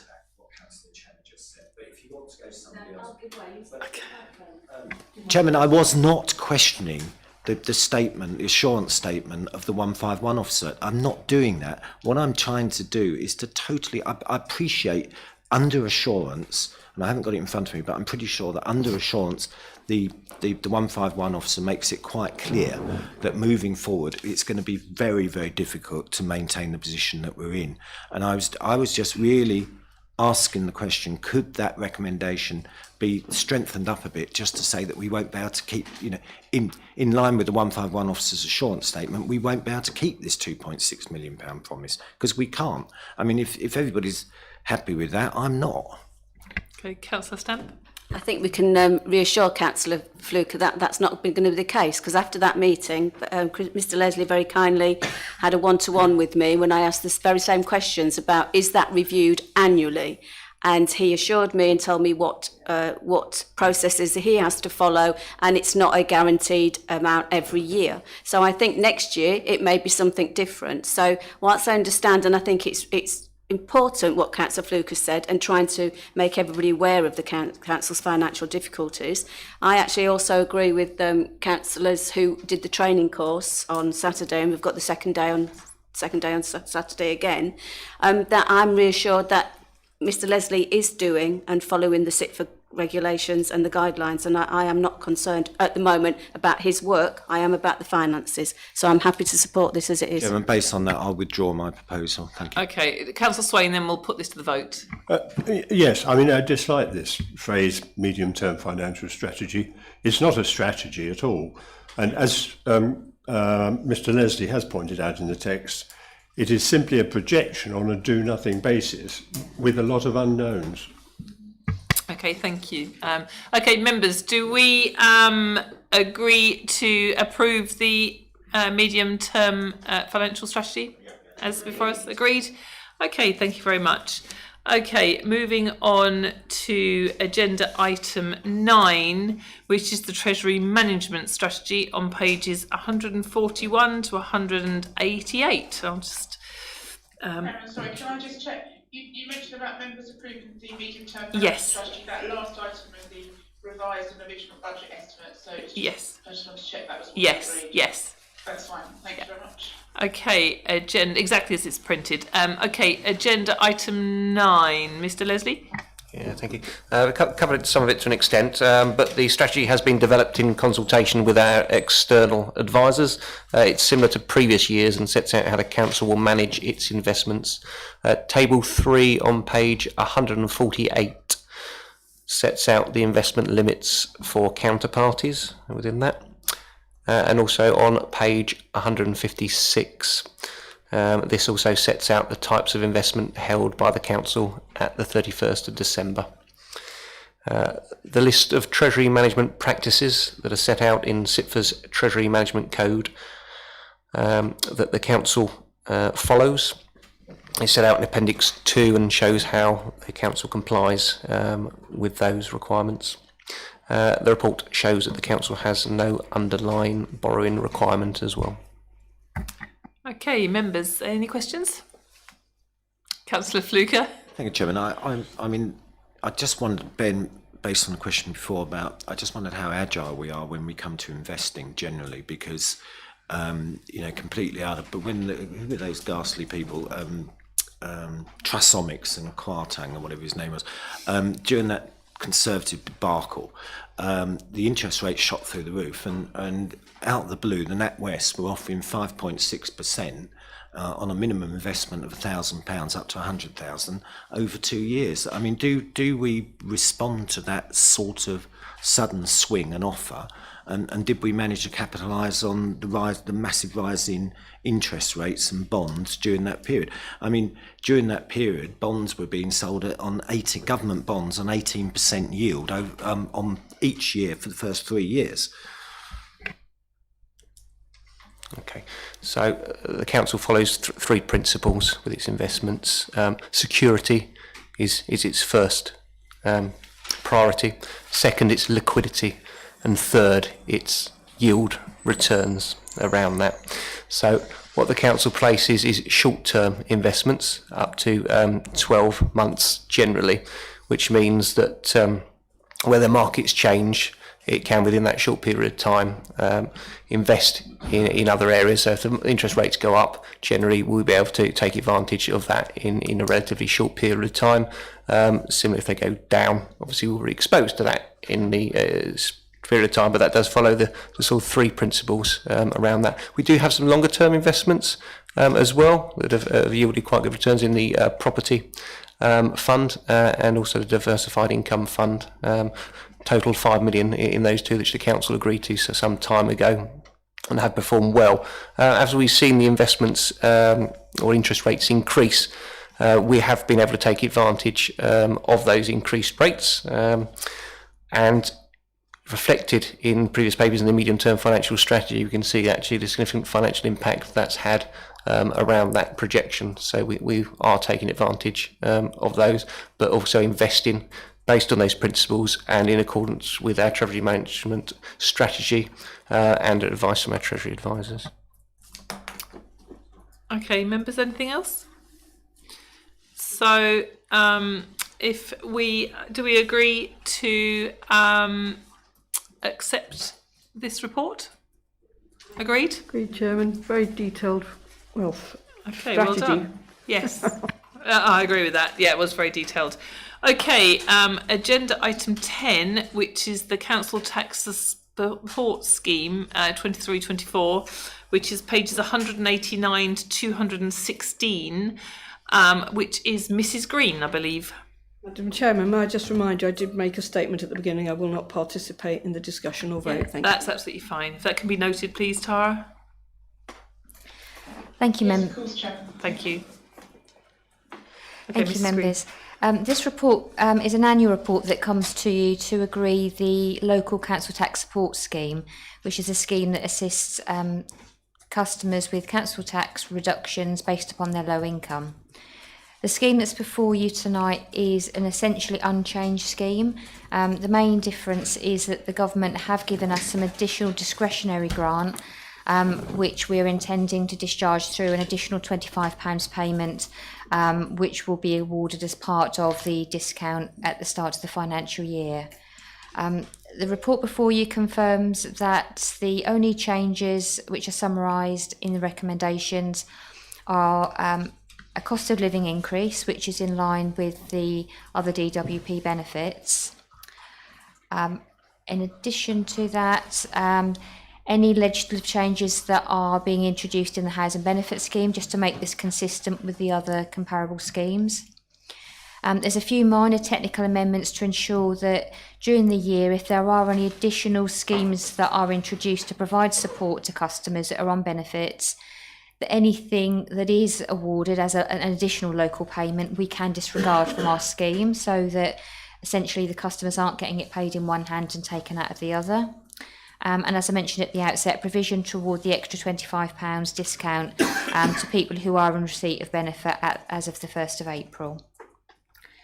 Thank you, members. Okay, members. Any comments while we're here? Councillor Fluker? Yeah, Chairman, look, I mean, roundly speaking, I don't have a problem with this. I've not had a problem with it in the past, but there was just a couple of points in there that I wondered if Miss Green could perhaps just clarify.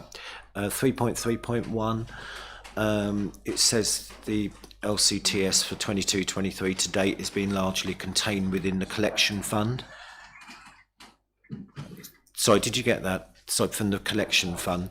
I just wondered if you could just maybe give a little bit of more information around there, because we've got a collection fund, so what would normally that collection fund be used for, and how we can afford to take that out. And my other comment is how many people actually get this grant, and how much does it cost? And again, where it says impact on resources financial, it just says the cost proposed scheme is largely within budget. But it doesn't speak to the budget within the report. So again, under the implications, that doesn't really give a true reflection of what's going on or inform the members. With regards to the number of people that are on receipt, that is in parts section 6, the implications. So there's 3,332 versus 3,500 in the previous year. In terms of the scheme being cost neutral, the aim is that this scheme doesn't attract an overall increased cost year on year. So what we are seeing is although the total amount of potential benefit goes up, we are paying out less numbers of people. So overall, there isn't an overall increase. We also take into account any implications in collection losses.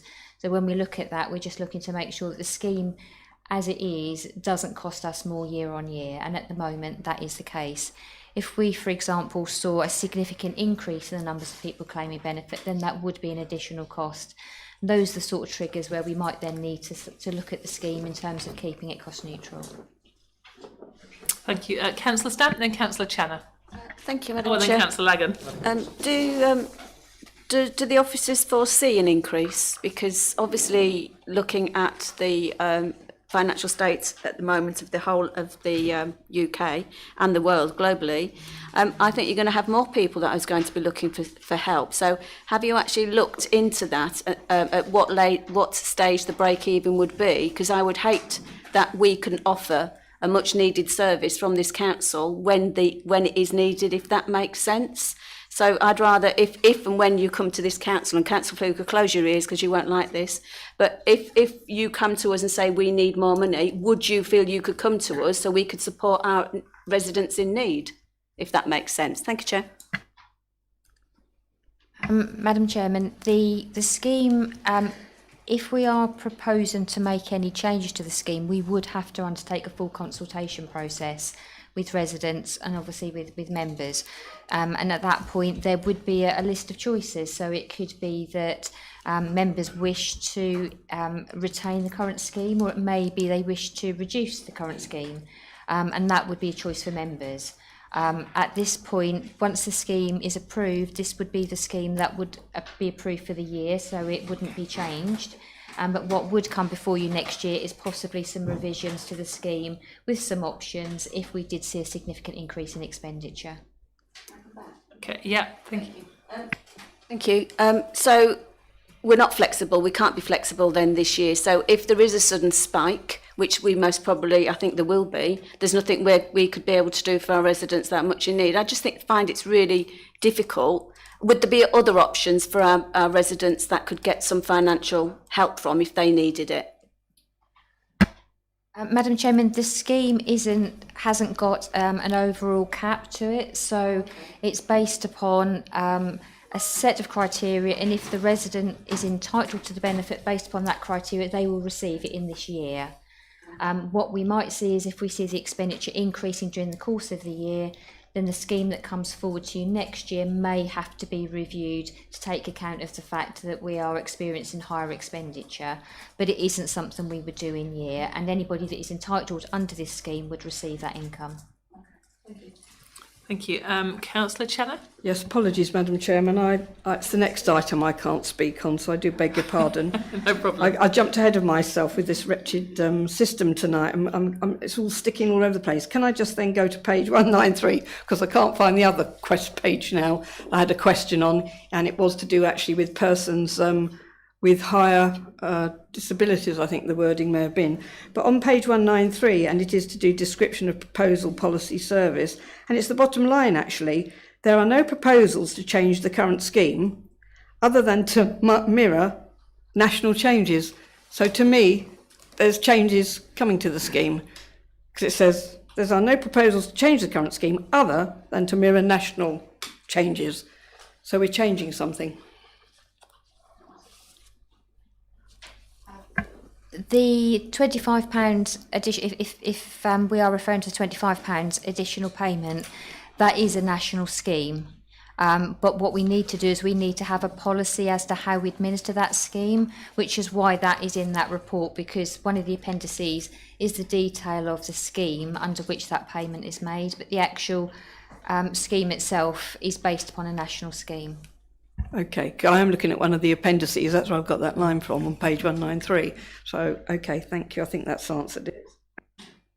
Okay, and Councillor Lagan, I think I've got next, then Councillor Fleming. Yeah, mine's just a quick one. I think Ms Green's actually answered it. So that's a set sum, the £25.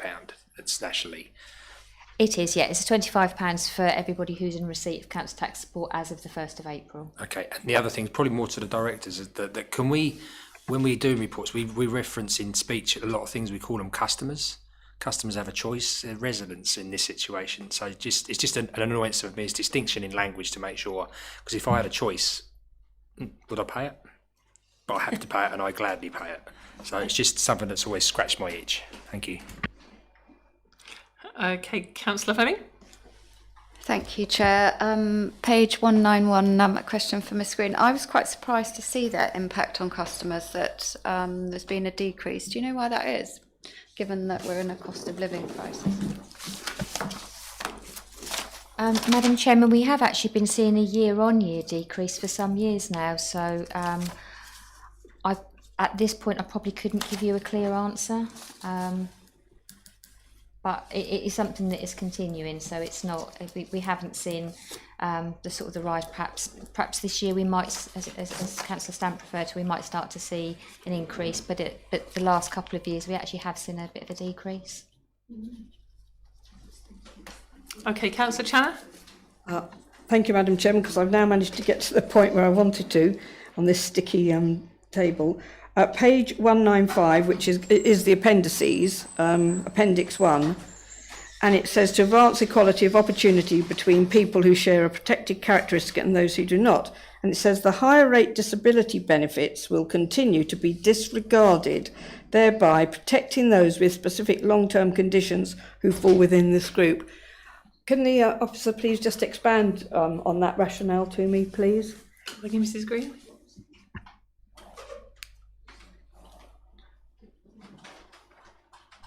It was page 193, page 195, Madam Chairman, in the top box, to advance equality of opportunity, and it's telling you how does the proposal policy service meet. Oh, sorry, my thing going off. Equality, the equality aim, and it's the third bullet point down. Higher rate disability benefits will continue to be disregarded, thereby protecting those with specific long-term conditions who fall within this group. I was just seeking qualification on that. Something's going to be disregarded. You've got a higher rate of disability, which will then protect persons with the longer term conditions who are they registered disabled or not? I'm assuming they are. It just seems we're having a difference between people that might have disabilities. Thank you, members. Within the scheme, there are a number of disregards for people that are in receipt of different types of benefit, and some are disregarded in full and some are disregarded partially. And this is just identifying that those that are receiving the higher rate, which are those with the more significant disablement needs or long-term disablement needs, will have all of those benefits disregarded under the scheme. but there are different levels of disregards for different types of benefits.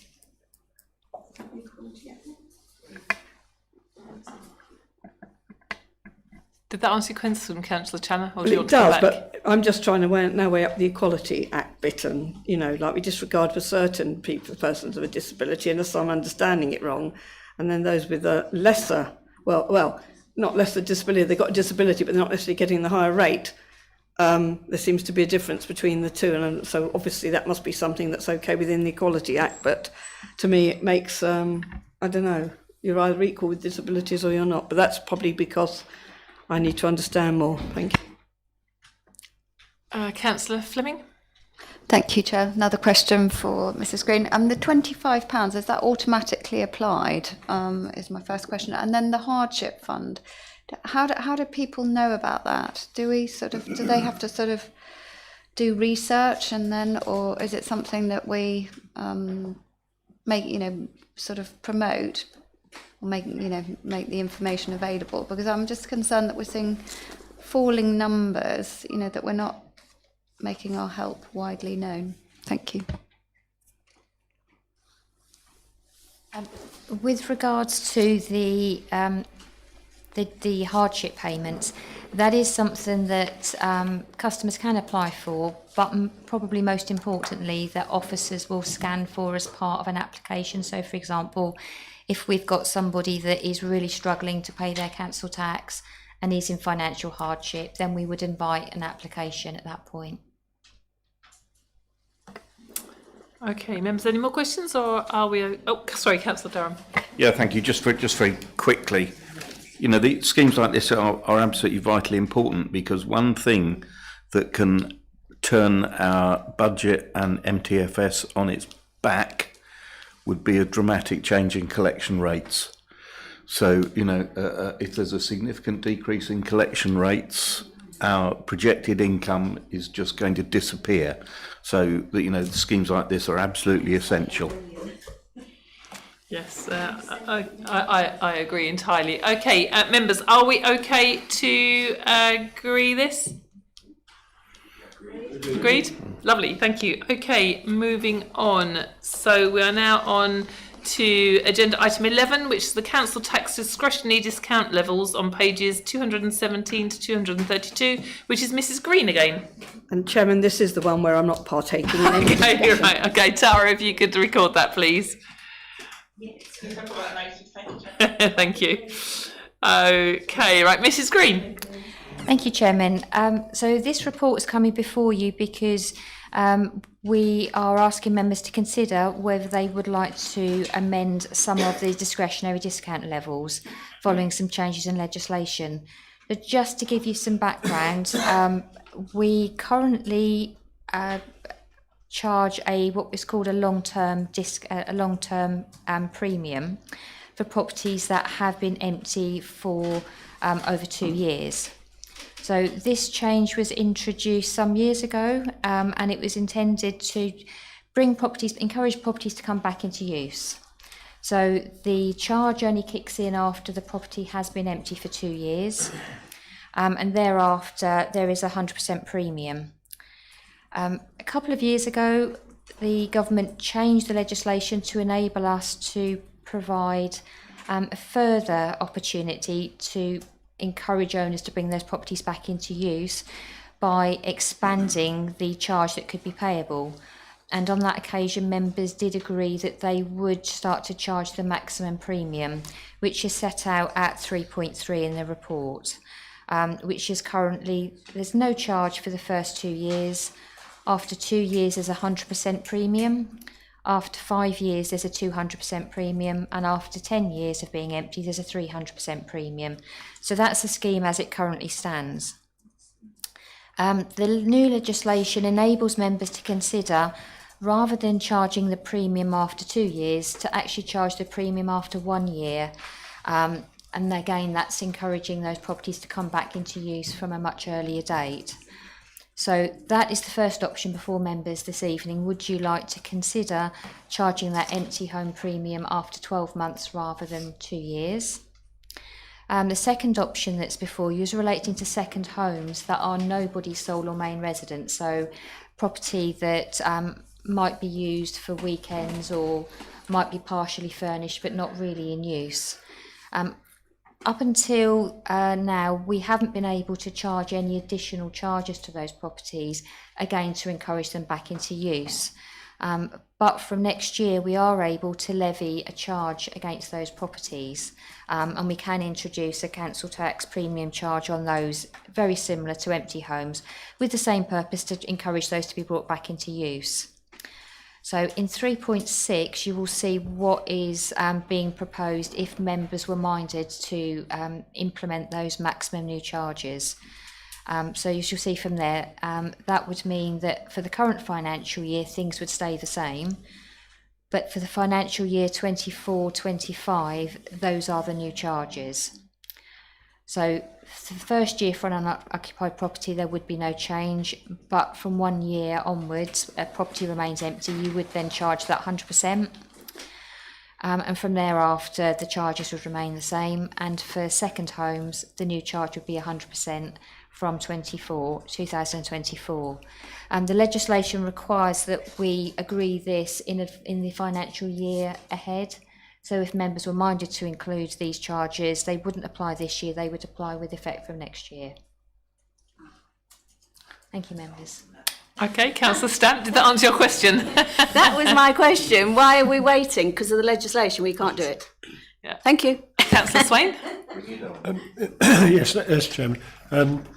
I think penalising for not selling a property within 12 months could be a little bit difficult. But I would prefer to see it then escalating thereafter, whether it's 150% and then 200% or whatever, to escalate in the subsequent years. And as far as the tax premium on second homes, first of all, as a question of information, do we think there are many in the district to make it worthwhile doing, and can we actually be sure how we'd identify them?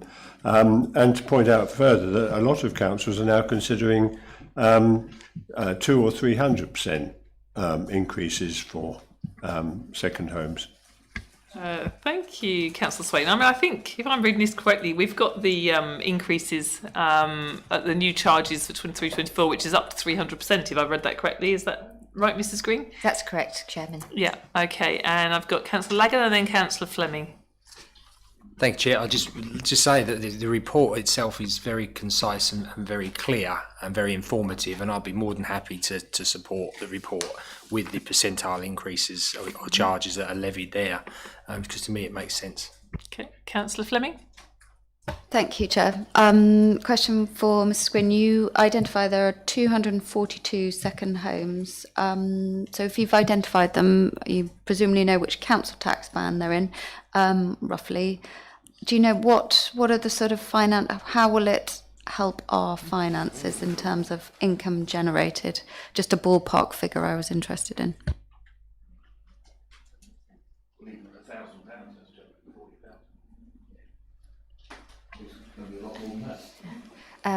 Thank you, members. The answer is in at 3.9.3, so that would generate potentially 476,000, but because the district council only retain a proportion of that, the net income for us would be 51,000. Thank you, Mrs. Green. Actually, I've got a couple of questions. The first one is, what would happen if it was an empty home and it was let for a period of, say, 6 months?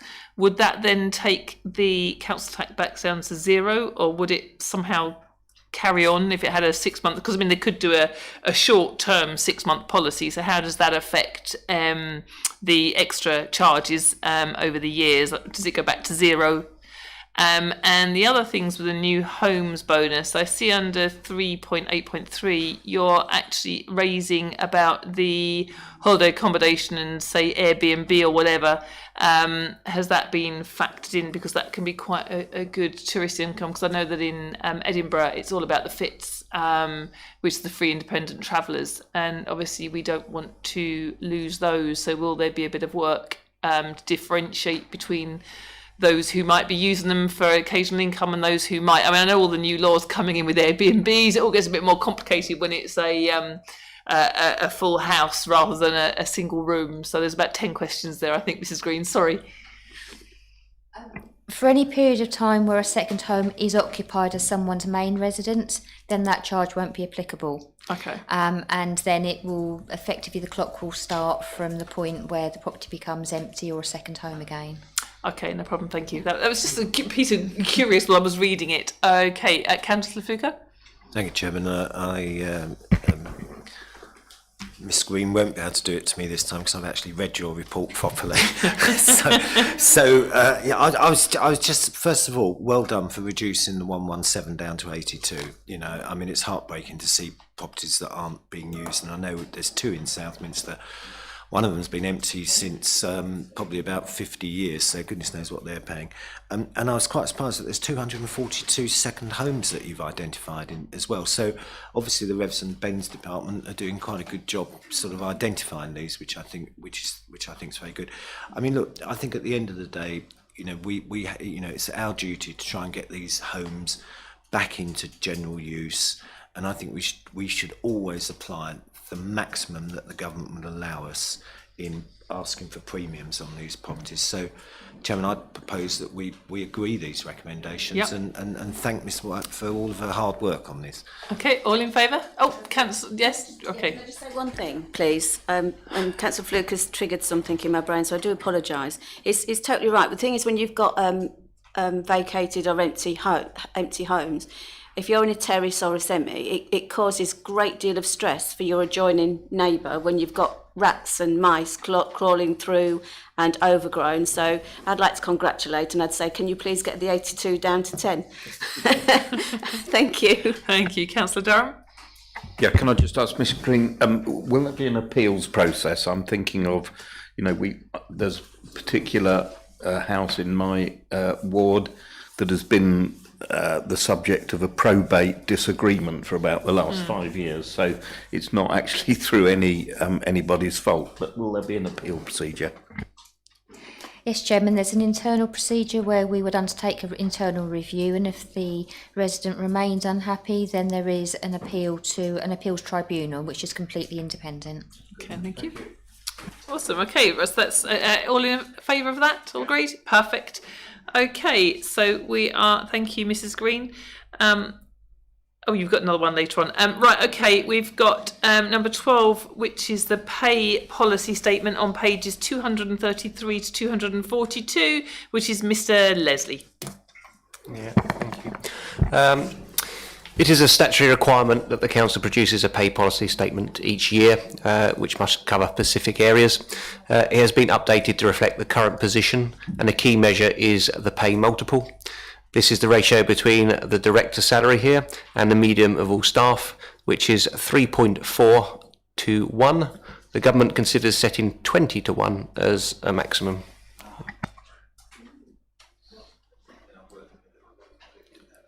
Members, we happy to agree with this? Yeah, just a couple of questions. And they're in the pay policy statement, but I sort of saw this report going in a different directions. But under 2.2.3, that's where the directors have the delegated powers to award discretionary points within spinal columns, but not outside of those spinal columns. So the movement between spinal columns. So if a member of staff moves outside of their spinal column to another one, who authorises that and where's it reported? And under 2.5.1, I thought we had a statutory obligation to provide a pension, and our staff had to join the pension scheme. But it says they're all eligible to join, but I thought it was actually compulsory. But I mean, I think the spinal points one's important, bearing in mind what we're going to be discussing later. Thank you. Thank you. Mr. Leslie? Thank you. So if they're moving outside of that area, then it will have to go through the usual process of a new post. So if it's not part of the current role, then that's not, the employee won't be on that scale. So we can move them within their pay bands, but if they're not, if that role isn't in the existing pay band, then it can't be awarded. So it would have to go through, essentially it would have to be a new role or reassessed through the HR process as actually having been carrying out at that level and therefore entitled to that role. So there isn't really scope to do that just on an ad hoc basis. I'll just come back on that. So if you went from a junior role to a senior role and your spinal column changed because of that, so you'd move up into the next banding, that would be dealt with by HR and I presume the head of paid service and the other directors, and you didn't answer the question about pensions. Yeah, thank you. So obviously if the person then legitimately moves to a new pay band, then that's the pay band they're on, and then it can be done before that, but it's not a case of you can just go, oh, I'll move you up another pay band, because I feel like it has to have a process behind it. Absolutely. And in terms of the pension, yes, there's a requirement to obviously provide a pension, and I think it's all important that actually all staff, I think specifically it's the local government pension scheme that it's referring to, so all staff eligible for that pension scheme rather than perhaps a private scheme. So it's highlighting that, and that's obviously one specific for the local government. Okay, I've got two more who put their hands up, and that's Councillor Lagan and then Councillor Swain. Thank you, Chair. Just on page number 241, grades A and B, on the right hand of the column in the top C9, it talks about the real living wage at a set amount, and there's some monies there, some hourly pays which are less. Am I reading that right? And it's probably covered in the report somewhere and I probably missed it. But from A1 to A2 going up, that's under that. Are we obligated to pay that real living wage? Yeah, so that's been highlighted just to say that those bands are now under the real living wage and therefore effectively aren't used. But I might just refer to Ms Cardy just to confirm that that's why they're still shown, because they do exist, but they're not used because they're under. But I don't know, Ms Cardy, are you able just to confirm that is indeed the case?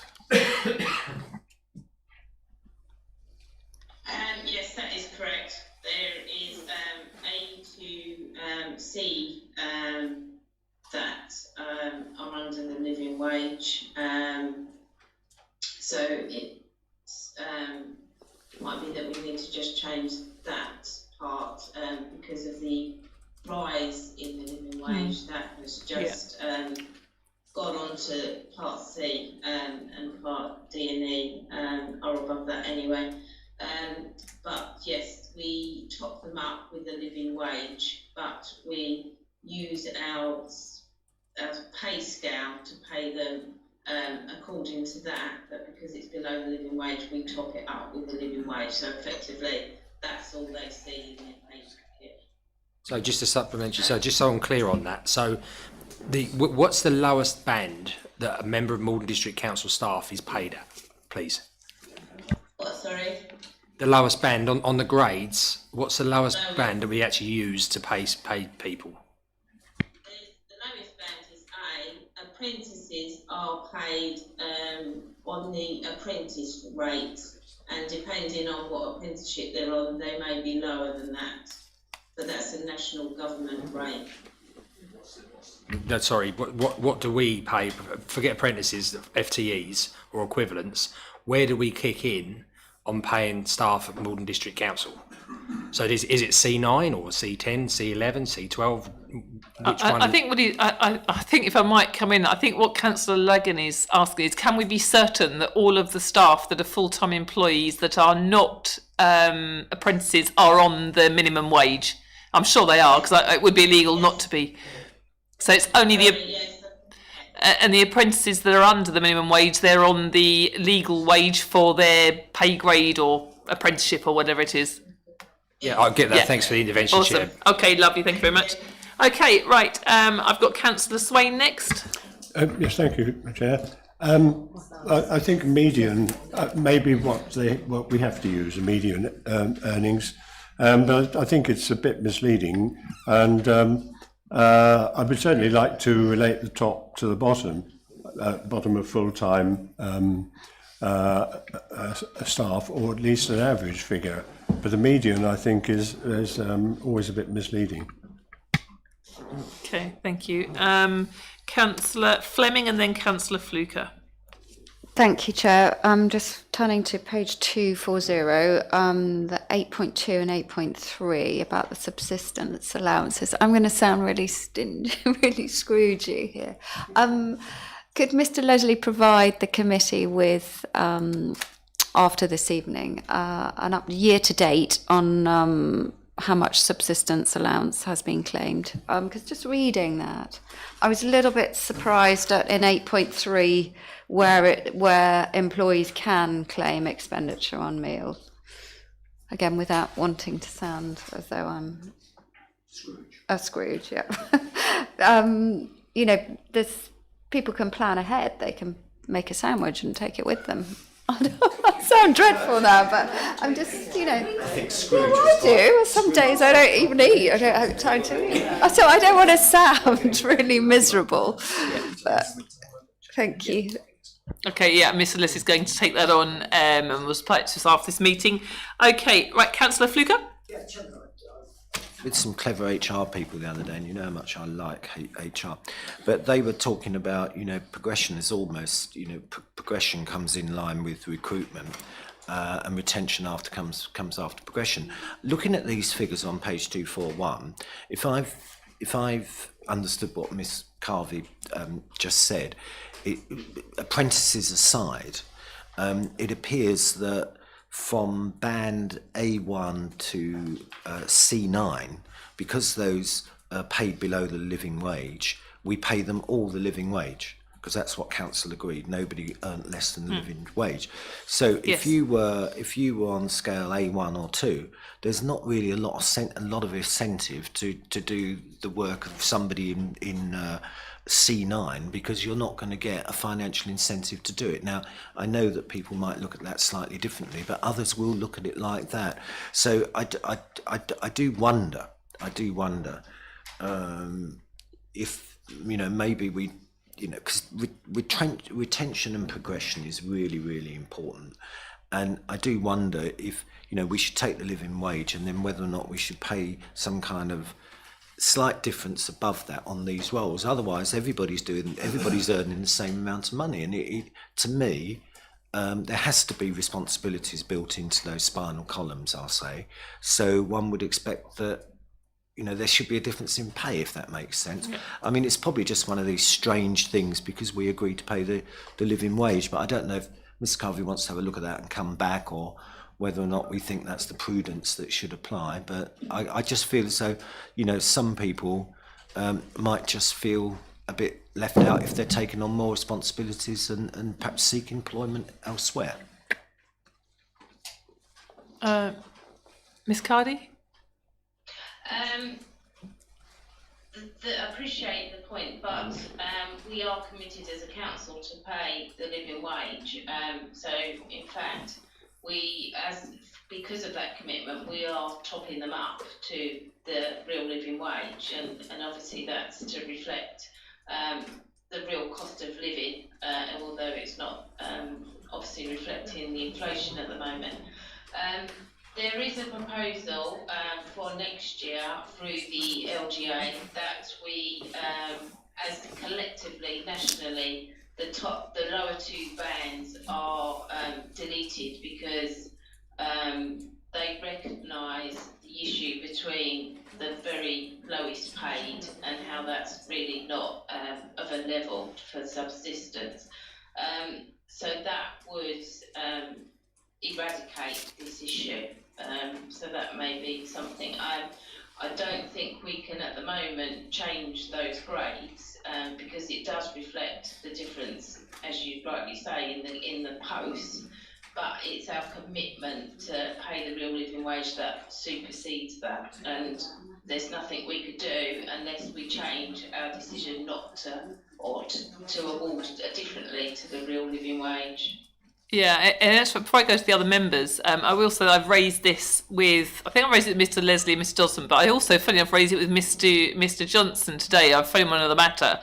And I know that some of us members want to do a piece of work on officer training and officer progression, and moving up pay scales and upskilling and getting rewarded for upskilling. So as part of a retention of staff, because obviously it's important that we can have mobility and move staff where they need to be moved and reward them if they do take on extra training and responsibilities. That's something that I think is really important, that when we have good staff, we try and maintain them or keep them, because it's cheaper to keep good staff and reward them than it is to go out and recruit. And I think it's something at Maldon District Council, because we've been so focused on the budget, I actually think we've missed some of these things that are vitally important, and it's all helped staff morale and staff retention. So again, it's something that I've mentioned that is a piece of what we want to do, but obviously it takes a little bit of time to get all these things done. It's only speaking to officers that you start to realise where some of these problems are. So, right, okay, I've got Councillor Durham, then I've got Councillor Stamp.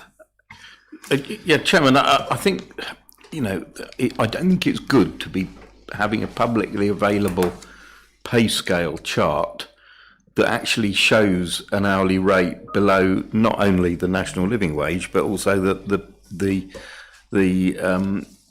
legal national, the legal wage, which is currently £9.50, and as we know is going up to £10.42. So it's rather disingenuous that we're actually printing anything that is below the legal level that we should be paying.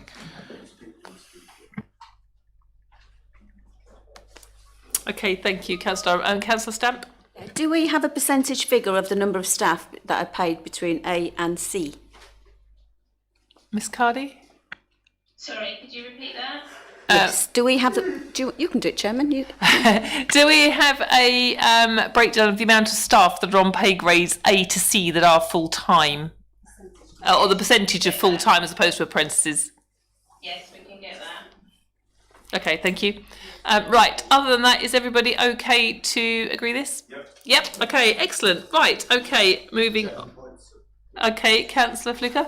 Chairman, it's quite clear that Councillor Durham's quite tired, and it is 9:30, and he's yawning. Chairman, can I propose that we don't take any new business after 10 o'clock? I've got to be at 2. That's fine. And we've actually got some dates in mind. I've already discussed Chairman, an adjournment. No, if it goes past 10 o'clock, I will adjourn. That is my decision to adjourn. Right, okay, and thank you. Dates that have been offered are either Wednesday the 1st of February or Thursday the 9th of February, both for a 7:30 p.m. start. So it's either of those two dates. That's it. That's all we can fit in. But let's not discuss that now. Let's go on. Let's go on to the next agenda items, and then we will bring those forward.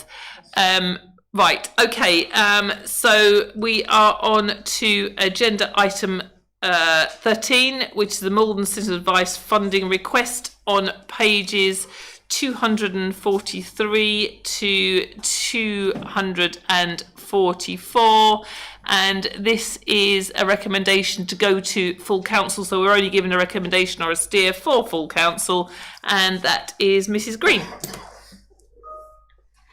Thank you, members. So I'll just give a brief introduction before introducing Mr. Wakeling, who's the chairman of the Board of Trustees of Citizens Advice, who would like to make a presentation to members this evening. So the background to the report is that Maldon Citizens Advice have been delivering a very successful service for our residents for some years, and under the most current agreement, which was signed in October 2021, they deliver that service for a fixed price of £75,000 per year. There's no inflation built into the contract, and there's no specific provision for an increase in that during the course of the contract. There is provision, however, for Citizens Advice to make a representation to us on an annual basis for an increase where we're satisfied with the performance of the service. We have a twice yearly meeting with Citizens Advice Bureau, and we do receive their reports, and we are very happy with the service that is being delivered and have no issues. Through this process, Citizens Advice have flagged up that they are suffering significant pressures through to the increase in the workload, the numbers of people that are contacting them, and particularly around the areas of debt and particularly around the areas of fuel poverty. Therefore, they are making a request this evening for members to consider an increase in their funding. However, since writing this report, we've had some fantastic news in that they have secured some additional funding, and therefore you'll hear tonight they aren't going to be requesting the 14,500, and they are only asking members to consider the inflationary increase because they have been very successful in securing some extra funding. So with that, members, I'd like to hand over to Mr. Wakeling. Yeah, thank you very much. Well, Madam Chairman, members, thanks very much for the opportunity to present to you this evening. I want to briefly set out what's changed in our service provision as a consequence of the cost of living crisis, and as Ms Green has indicated, set out our funding request for the next financial year. Just by way of background, last year we helped just shy of 3,200 clients, working on something like 11,500 issues for them, and this resulted in an income gain across the district of some £1.9 million, most of which we'd anticipate would have been spent across the district. Biggest issues were benefits, housing advice, and debt, the most common debt being council tax arrears. We'd like to think that the work that we've done there has helped to maintain your collection levels. And we provide, as you I'm sure know, detailed summaries of our activities to each ward member, which should give you a very clear idea of what's going on precisely on your particular patch. So what's changed with the cost of living crisis? First of all, in terms of charitable support, including food banks, demand for our services is up by some 250% over the course of the year. In the first 3 weeks of this year alone, we've seen 85 clients for charitable support and food banks, and this compares with 34 last year. Turning to debt, since the beginning of October, 110 people have had advice from us about council tax arrears. That's an increase of 64% over the year. And in terms of housing advice, we've advised 254 clients since the beginning of October, and that's a 25% increase on the same period last year. So the cost of living crisis is clearly biting in this particular district, and it's underlying a growing need for our specialist advice services. Our response is that, as you know, we're largely volunteer-based, and we're attracting new volunteers where we can. And we started training 5 new volunteers this January. We've increased the hours of our staff and other volunteers to help meet the need, and we've increased our capacity for training as well. But we need yet more people to join our ranks. Our performance, though, through this period of stretch has remained very effective. 94% of our clients would recommend our services, and 90% of our clients found a way forward as a result of contacting us and dealing with us. And as recently as a week or so ago, we received 43 out of 45 on a management audit. And that's really important because it should give confidence to funders such as yourselves that if you give us money, invest money with us, that money is going to be well spent by a robust, well-organised organisation. Moving on to funding, you now provide rather less than 30% of our total funding, and that underwrites most of our generalist advice. The other 70% plus relates mainly to specialist services, e.g. debt and housing advice, and that's secured on a variety of contracts which expire on a 1 to 5 year period. Now, a number of those contracts are expiring, and 6 months ago we flagged to the District Council that we would then expect to have a potential deficit of in the order of £70,000. We worked hard to secure additional lines of funding, and we reduced that funding gap to some £14,000 as reported by Mrs Green. We reported that to the liaison group back in December. But the good news is, as you've just heard, due to new arrangements we've secured with Essex Citizens Advice, with National Citizens Advice, and with Essex County Council, plus some other third-party funders, we've now essentially got the money that we need to provide the additional services over and above generalist advice. So we therefore don't need to come to you for the extra £14,000 we were contemplating doing earlier on. However, our request is therefore only in relation to our contract with yourselves. The contract provides for an annual review of our charge, and we propose that it should increase by a sub-inflationary 6%. It's about £4,500 to reflect just some of the effects of inflation which we're having to deal with in delivering our services. This will enable us to balance our budget, and that's really important from our point of view because we've got to look at the long-term viability and sustainability of our services. So we would request a 6% increase in our base fee for core services in the next financial year. Thank you. Thank you. Just to clarify, Mrs. Green, it is just for the next financial year. It's not going forwards. No, this is only for the next financial year. Yeah. Okay. Members. Okay. Councillor Stamp. Thank you for the presentation. Can I actually ask Mr. Wakeland, how much did you get? That's covered the 14,000. So did you get 14,000, 15,000, 16,000? And also, I'm pleased you've clarified that they only have requested it for 1 year, because I can remember when this came to council, I think we did it on Zoom. I think we was all on Zoom, weren't we, when we discussed this funding and this fixed 3-year contract. And I know it's hard to actually envisage that inflation was going to go so high. I think you asked, correct me if I'm wrong, but I think you actually asked for more money than what was originally going to be granted the last time round. Please refresh my memory, members. I didn't. Can anybody remember? All I want to know is, I know you do an excellent service, but I think our residents, if we're going to give more money away, we've been talking about how strapped we are for cash, and I know you provide a fantastic service, but we need to be scrutinised if we've got that money to give. So please don't take offence at my questions. No, not at all. Thank you. I can't be precise about the 14. Sorry. I can't be precise about the £14,000, but we have secured about £14,000 to fill that gap. And indeed, we've secured round about £70,000 between now and last June to fill that particular gap. So we're working on our budget at the moment. So just like you, we're putting the numbers together, and our budget will be confirmed at our February board meeting. So what I'm giving you at the moment are indicative figures, but we have got sufficient money to, we think, cover those specialist services. As to the proposal we made, I can't remember now, a year, 18 months ago, as Mrs. Green's indicated, we entered into a new 3-year term with you at the £75,000 limit then. Yeah. So based on that, and you're going to do your budgets in February, would it not be prudent that you then came back to us if there was a shortfall to ask us for that 6%? So it could, because it could be 5%, it could be 4%. It could be less money that we're paying out if you can cover your own costs. That's all I'm saying. Thank you, Madam Chair. That's a possibility, but I'm talking about £4,500. It's probably de minimis. We might be a few £100 above, a few £100 below. If you wish me to come back, I'll be delighted to come back in February to confirm precisely where we are. The other members may not, just me, so it's fine. Okay. Thank you.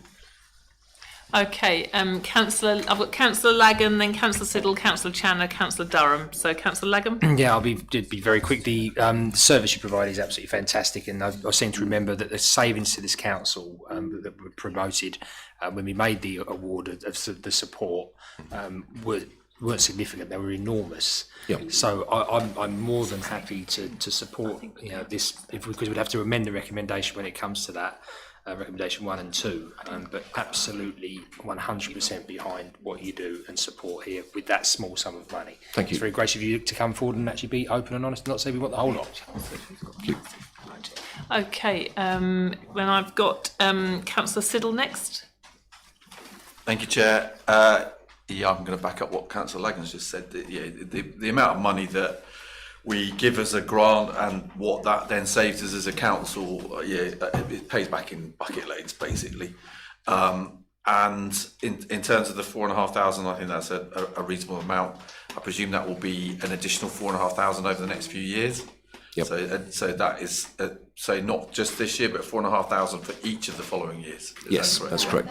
No, just for this year. That's why I again want to clarify: is it just for this year, Yes, or is it just an for this year. additional 4,500? Well, that's so. Therefore, it will be next year, or 79,500 each year from this moment onwards? That's my anticipation, yes. Yeah, that's what Because I'm saying. inflation's not going to go down. No. The numbers have gone up and we Yeah. are paying those bills. Yeah. So, Oh, hang on. Hang on, Councillor. For clarity, I didn't think we were setting a service level agreement going forwards because that will affect the SLA, which we gave an extended period to. So I don't know if we can actually decide this anyway. If you want to alter the entire SLA, I thought this was only an additional inflationary budget for this 1 year, because I think in actual fact then we need to can this and come back with a brand new SLA. We can't alter the SLA. I didn't think we could alter the SLA. Chairman, if I can clarify, the arrangement we have in place has gone through a full procurement, so it is a contract, Yes. and it is a fixed price contract for Yes. 75,000 per Yes. year, with the provision that in any year the Citizens Advice can come back to make a request for further funding. Yes. But it's in relation to that financial year. Yes. So any future years it would go back to 75,000, and then they would need to make a Exactly. That's okay, because I was request. just all of a sudden I was like, hang on, if this is every year, I'm like, hang on, we can't do that because the service level agreement that we have. I'm like, hang on a minute. I know it's late, but I'm not that asleep. Yeah, I mean, okay, right. So that's so it's definitely only for this year, but it's not going to affect the service level agreement that we have going forwards. No, and there is no inflationary increase built into the contract. It is just a set. Perfect. 75,000. Right. Okay. So in effect, they're just asking for a gift of this year, a separate gift of additional funding. Right. Okay. Councillor Siddle. I wanted to make sure that was clear. However, I would be happy to pay another 4,500 for everything. Just from my own personal point of view, I think that amount is small, and I think hopefully, if there is a need, that you will come back next year. And we can look at that again. I would prefer it that if we just said it's 4,500, but that wouldn't. Yeah, that's what we can't do at this particular stage. Yeah, I don't think we can offer additional funding now. I know we've clarified that, so I'm just saying. Yeah, that's my personal view. Yeah, but we need to be careful that we are in open session and this is public, and, we're asking them to apply for more money. So my personal opinion is that should be ongoing. It's a personal opinion, because the service that you provide is invaluable to our residents, and in the long term, it saves this council a huge amount of money. So therefore, yeah, I fully support what we're doing, and I would support any increase in the future. Councillor Channer. Thank you. I can appreciate the sentiments that Councillor Siddle's just expressed, actually. And what I would say is this has been clarified. It is for 1 year, an uplift, inflation, Yes. 6%. And I'm happy to move that proposal, Madam Chairman. I'm not going to reiterate everything Councillor Siddle said. I can remember how the Citizens Advice Bureau actually assisted this council greatly through COVID and other things, and our housing services. I'm very well aware that without the assistance of the Citizens Advice Bureau, where this council might otherwise have been. So I'm happy to propose, Little 2, Chairman, that we do give that inflationary increase of 6%, and for all the reasons Councillor Lagan and Councillor Siddle have said. Thank you. Yeah, okay. And just before we take the vote, I've got three more people wanting to speak. I've got Councillor Durham, Councillor Fluker, and then Councillor Fleming. If you just want to second Councillor Channer's motion or resolution, your proposal, I'm happy with that. Yeah, I was seconding Councillor Channer's proposal. Yeah, okay, for Little that's fine, 2, and also to agree completely with everything she's just said. Yeah, okay. But we need to be careful because we mustn't affect the SLA. Right, Councillor Durham and then Councillor Fluker. Yeah, thank you, Chairman. Chairman, as you well know, I mean, the funding for the Citizens Advice Bureau has been a hot topic for about 12 years. And every time it comes up, there is a very heated debate, and I recall quite a lot of meetings where we put the previous chairman, David Pickles, I think it was, through the ringer, and you know, we were very firm, and we did say to them, you need to not rely solely on Maldon District Council for your funding. You need to go out and look for external funding. And I'm really pleased to hear that they've been successful and done that, and I hope they continue to do so. And of course, we also have to bear in mind that they benefit from a peppercorn rent from their premises, which not all CABs do. Yeah, which they should. And I think the other really important point to notice is that when this SLA, and when the procurement took place, and when the SLA started, we were in a very different place. And now actually our residents need the CAB services more than ever, because the sorts of problems that residents are experiencing now, we never dreamt would going to be as prevalent when we did the procurement. So again, I do support the additional £4,500, and as I said, I'd like to congratulate the CAB board for attracting the other grant funding. Thank you. Okay, and I think it was Councillor Fluker next. Sorry. Thank you, Chairman. You know, Mr. Wakeling has had to have the sufferance of listening to the budget discussion tonight, so he'll know exactly where the council is. I think when this report goes to full council, I think it would be very useful if it would be possible to have a like-for-like comparison with Chelmsford, because my own research shows that Chelmsford is a lot busier than Maldon by virtue of the size of the local authority area that it's dealing with, and also it deals with far more people outside of the district. And I don't know. I know that Maldon used to be adverse to that, and I don't know whether or not they support people outside the district. And the reason why I think that would be important to see, because Chelmsford only received £99,000 from Chelmsford Borough Council, city. Is it a city? And of course, the overarching thing is whether or not, bearing in mind the two CABs do so much similar work across quite a large area. We've spoken in the past about merging, whether or not the two should be merged and whether or not that would present better value. And I think what Councillor Durham says is quite right, but I can remember years ago when these discussions weren't so protracted because members were directly involved with the CAB, and I think at one time when I joined the council, some members were actually trustees or something of that seemed to work much better, so that we fully understood. I don't think anybody doesn't understand what the CAB does, and it doesn't understand, and it sees the value it provides for this council. But I think we need to sort of look at some of the things that Mr. Wakeling said. He spoke to inflation. Now, most businesses are suffering inflation around their rents, their costs for electricity and other services. Well, obviously, that's all provided free of charge. So, still thinking about inflation, I'm wondering where this inflation figure comes into, which this £4,500 needs to satisfy. So I think before I say anything else, I should commend the fiscal position of the CAB. I think it's interesting that your net cash assets rose from 147,000 to 155,000. That was up to March this year. They're the figures that are at Companies House, and I think that's worth bearing in mind that you're cash rich based on what you're actually providing.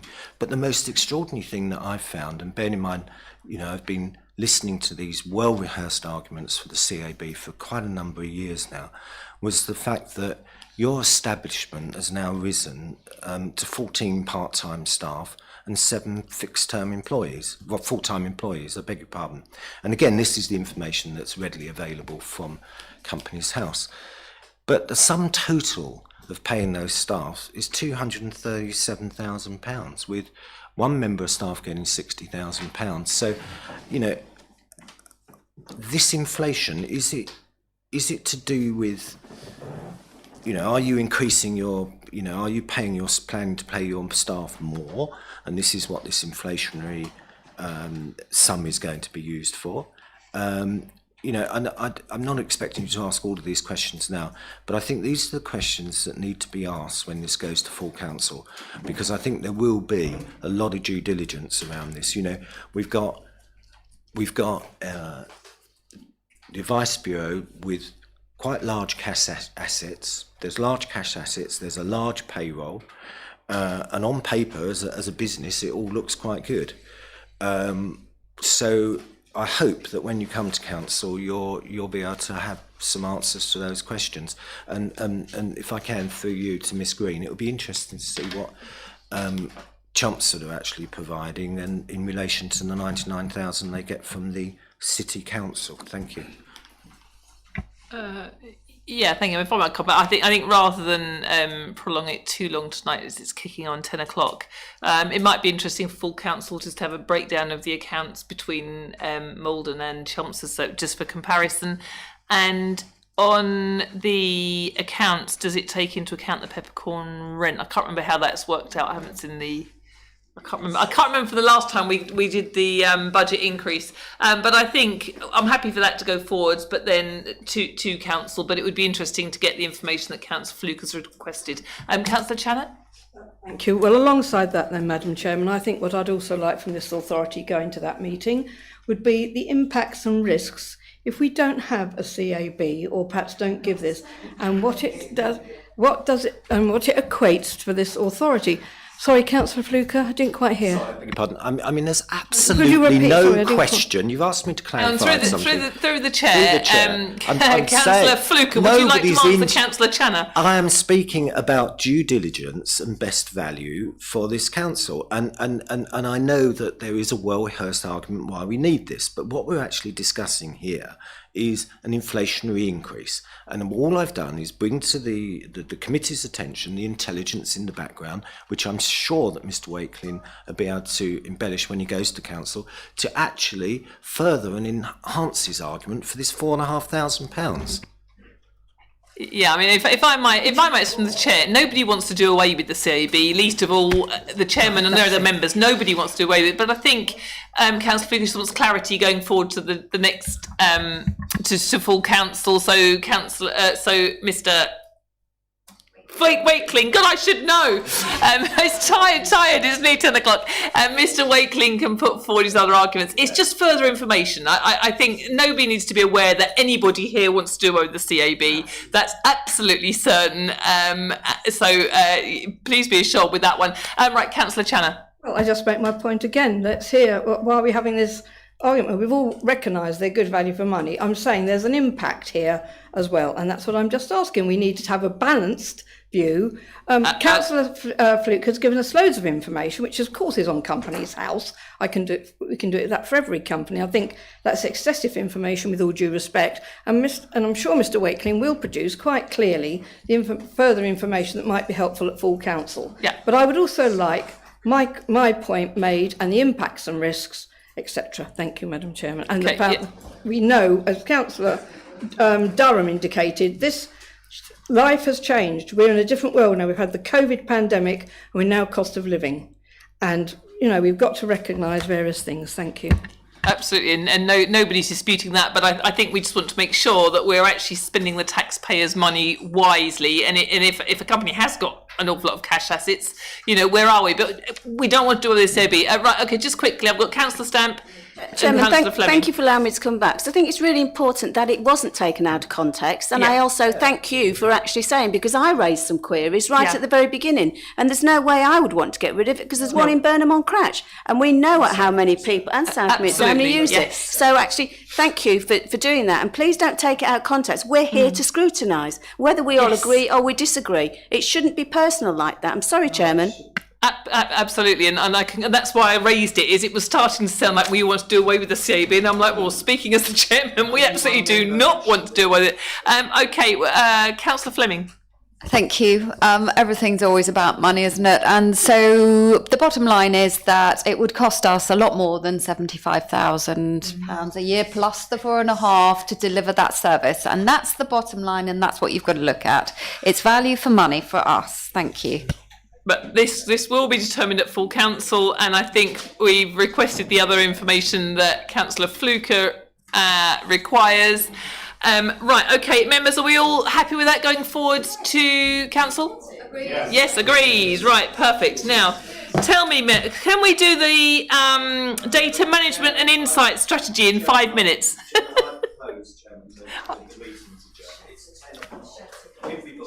Is it just a report? At the very least, I think item 18 is a to note. If we just say cover note, at least that will get that one. Okay, yeah, okay, right, okay.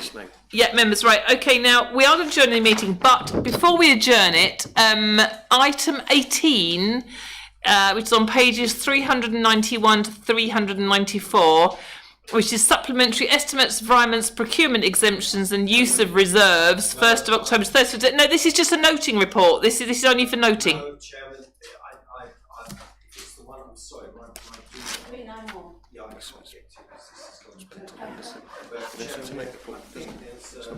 Yeah. Okay, members, do you want to note the report now, or do you want it to be noted at the next meeting? A show of hands, please. All those in favour and all those not in favour.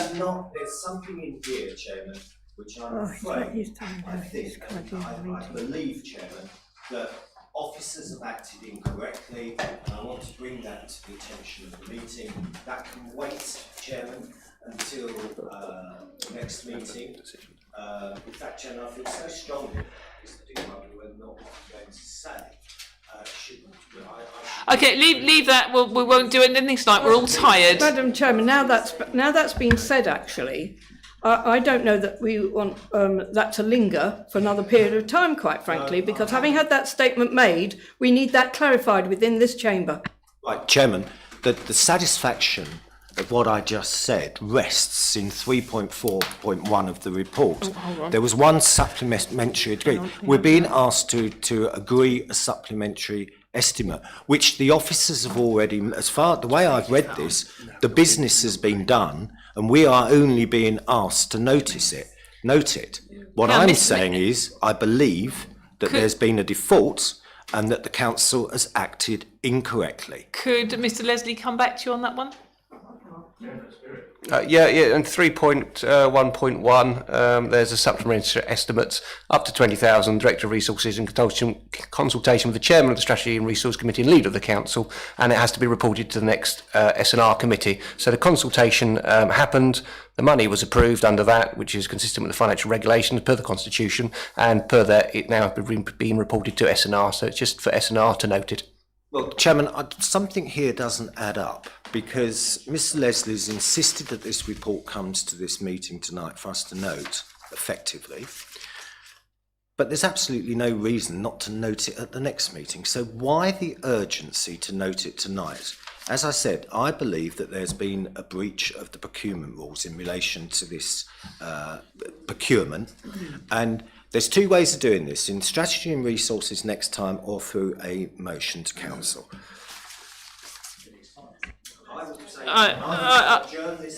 Yeah, I think do it next time. It's too late to do it now. I certainly don't want to do it now. I think we'll bring it back and we'll make sure we've got a robust report for the next meeting. Now, members, I need a show of hands. Would you prefer the meeting on the 1st of November or the 9th of November?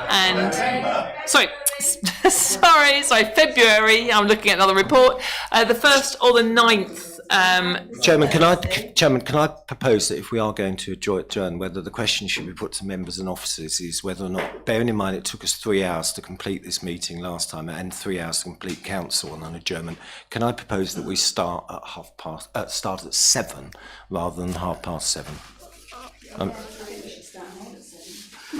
But I'm going to bring forward a motion on that. Yeah, 2, I like 3, a motion. 4. It's only going to have 6 items. We've managed to get through 13 tonight, so I think for this one, 7:30. But going forwards, we can perhaps look at. My intelligence suggests that one of those items may take up an hour and a half.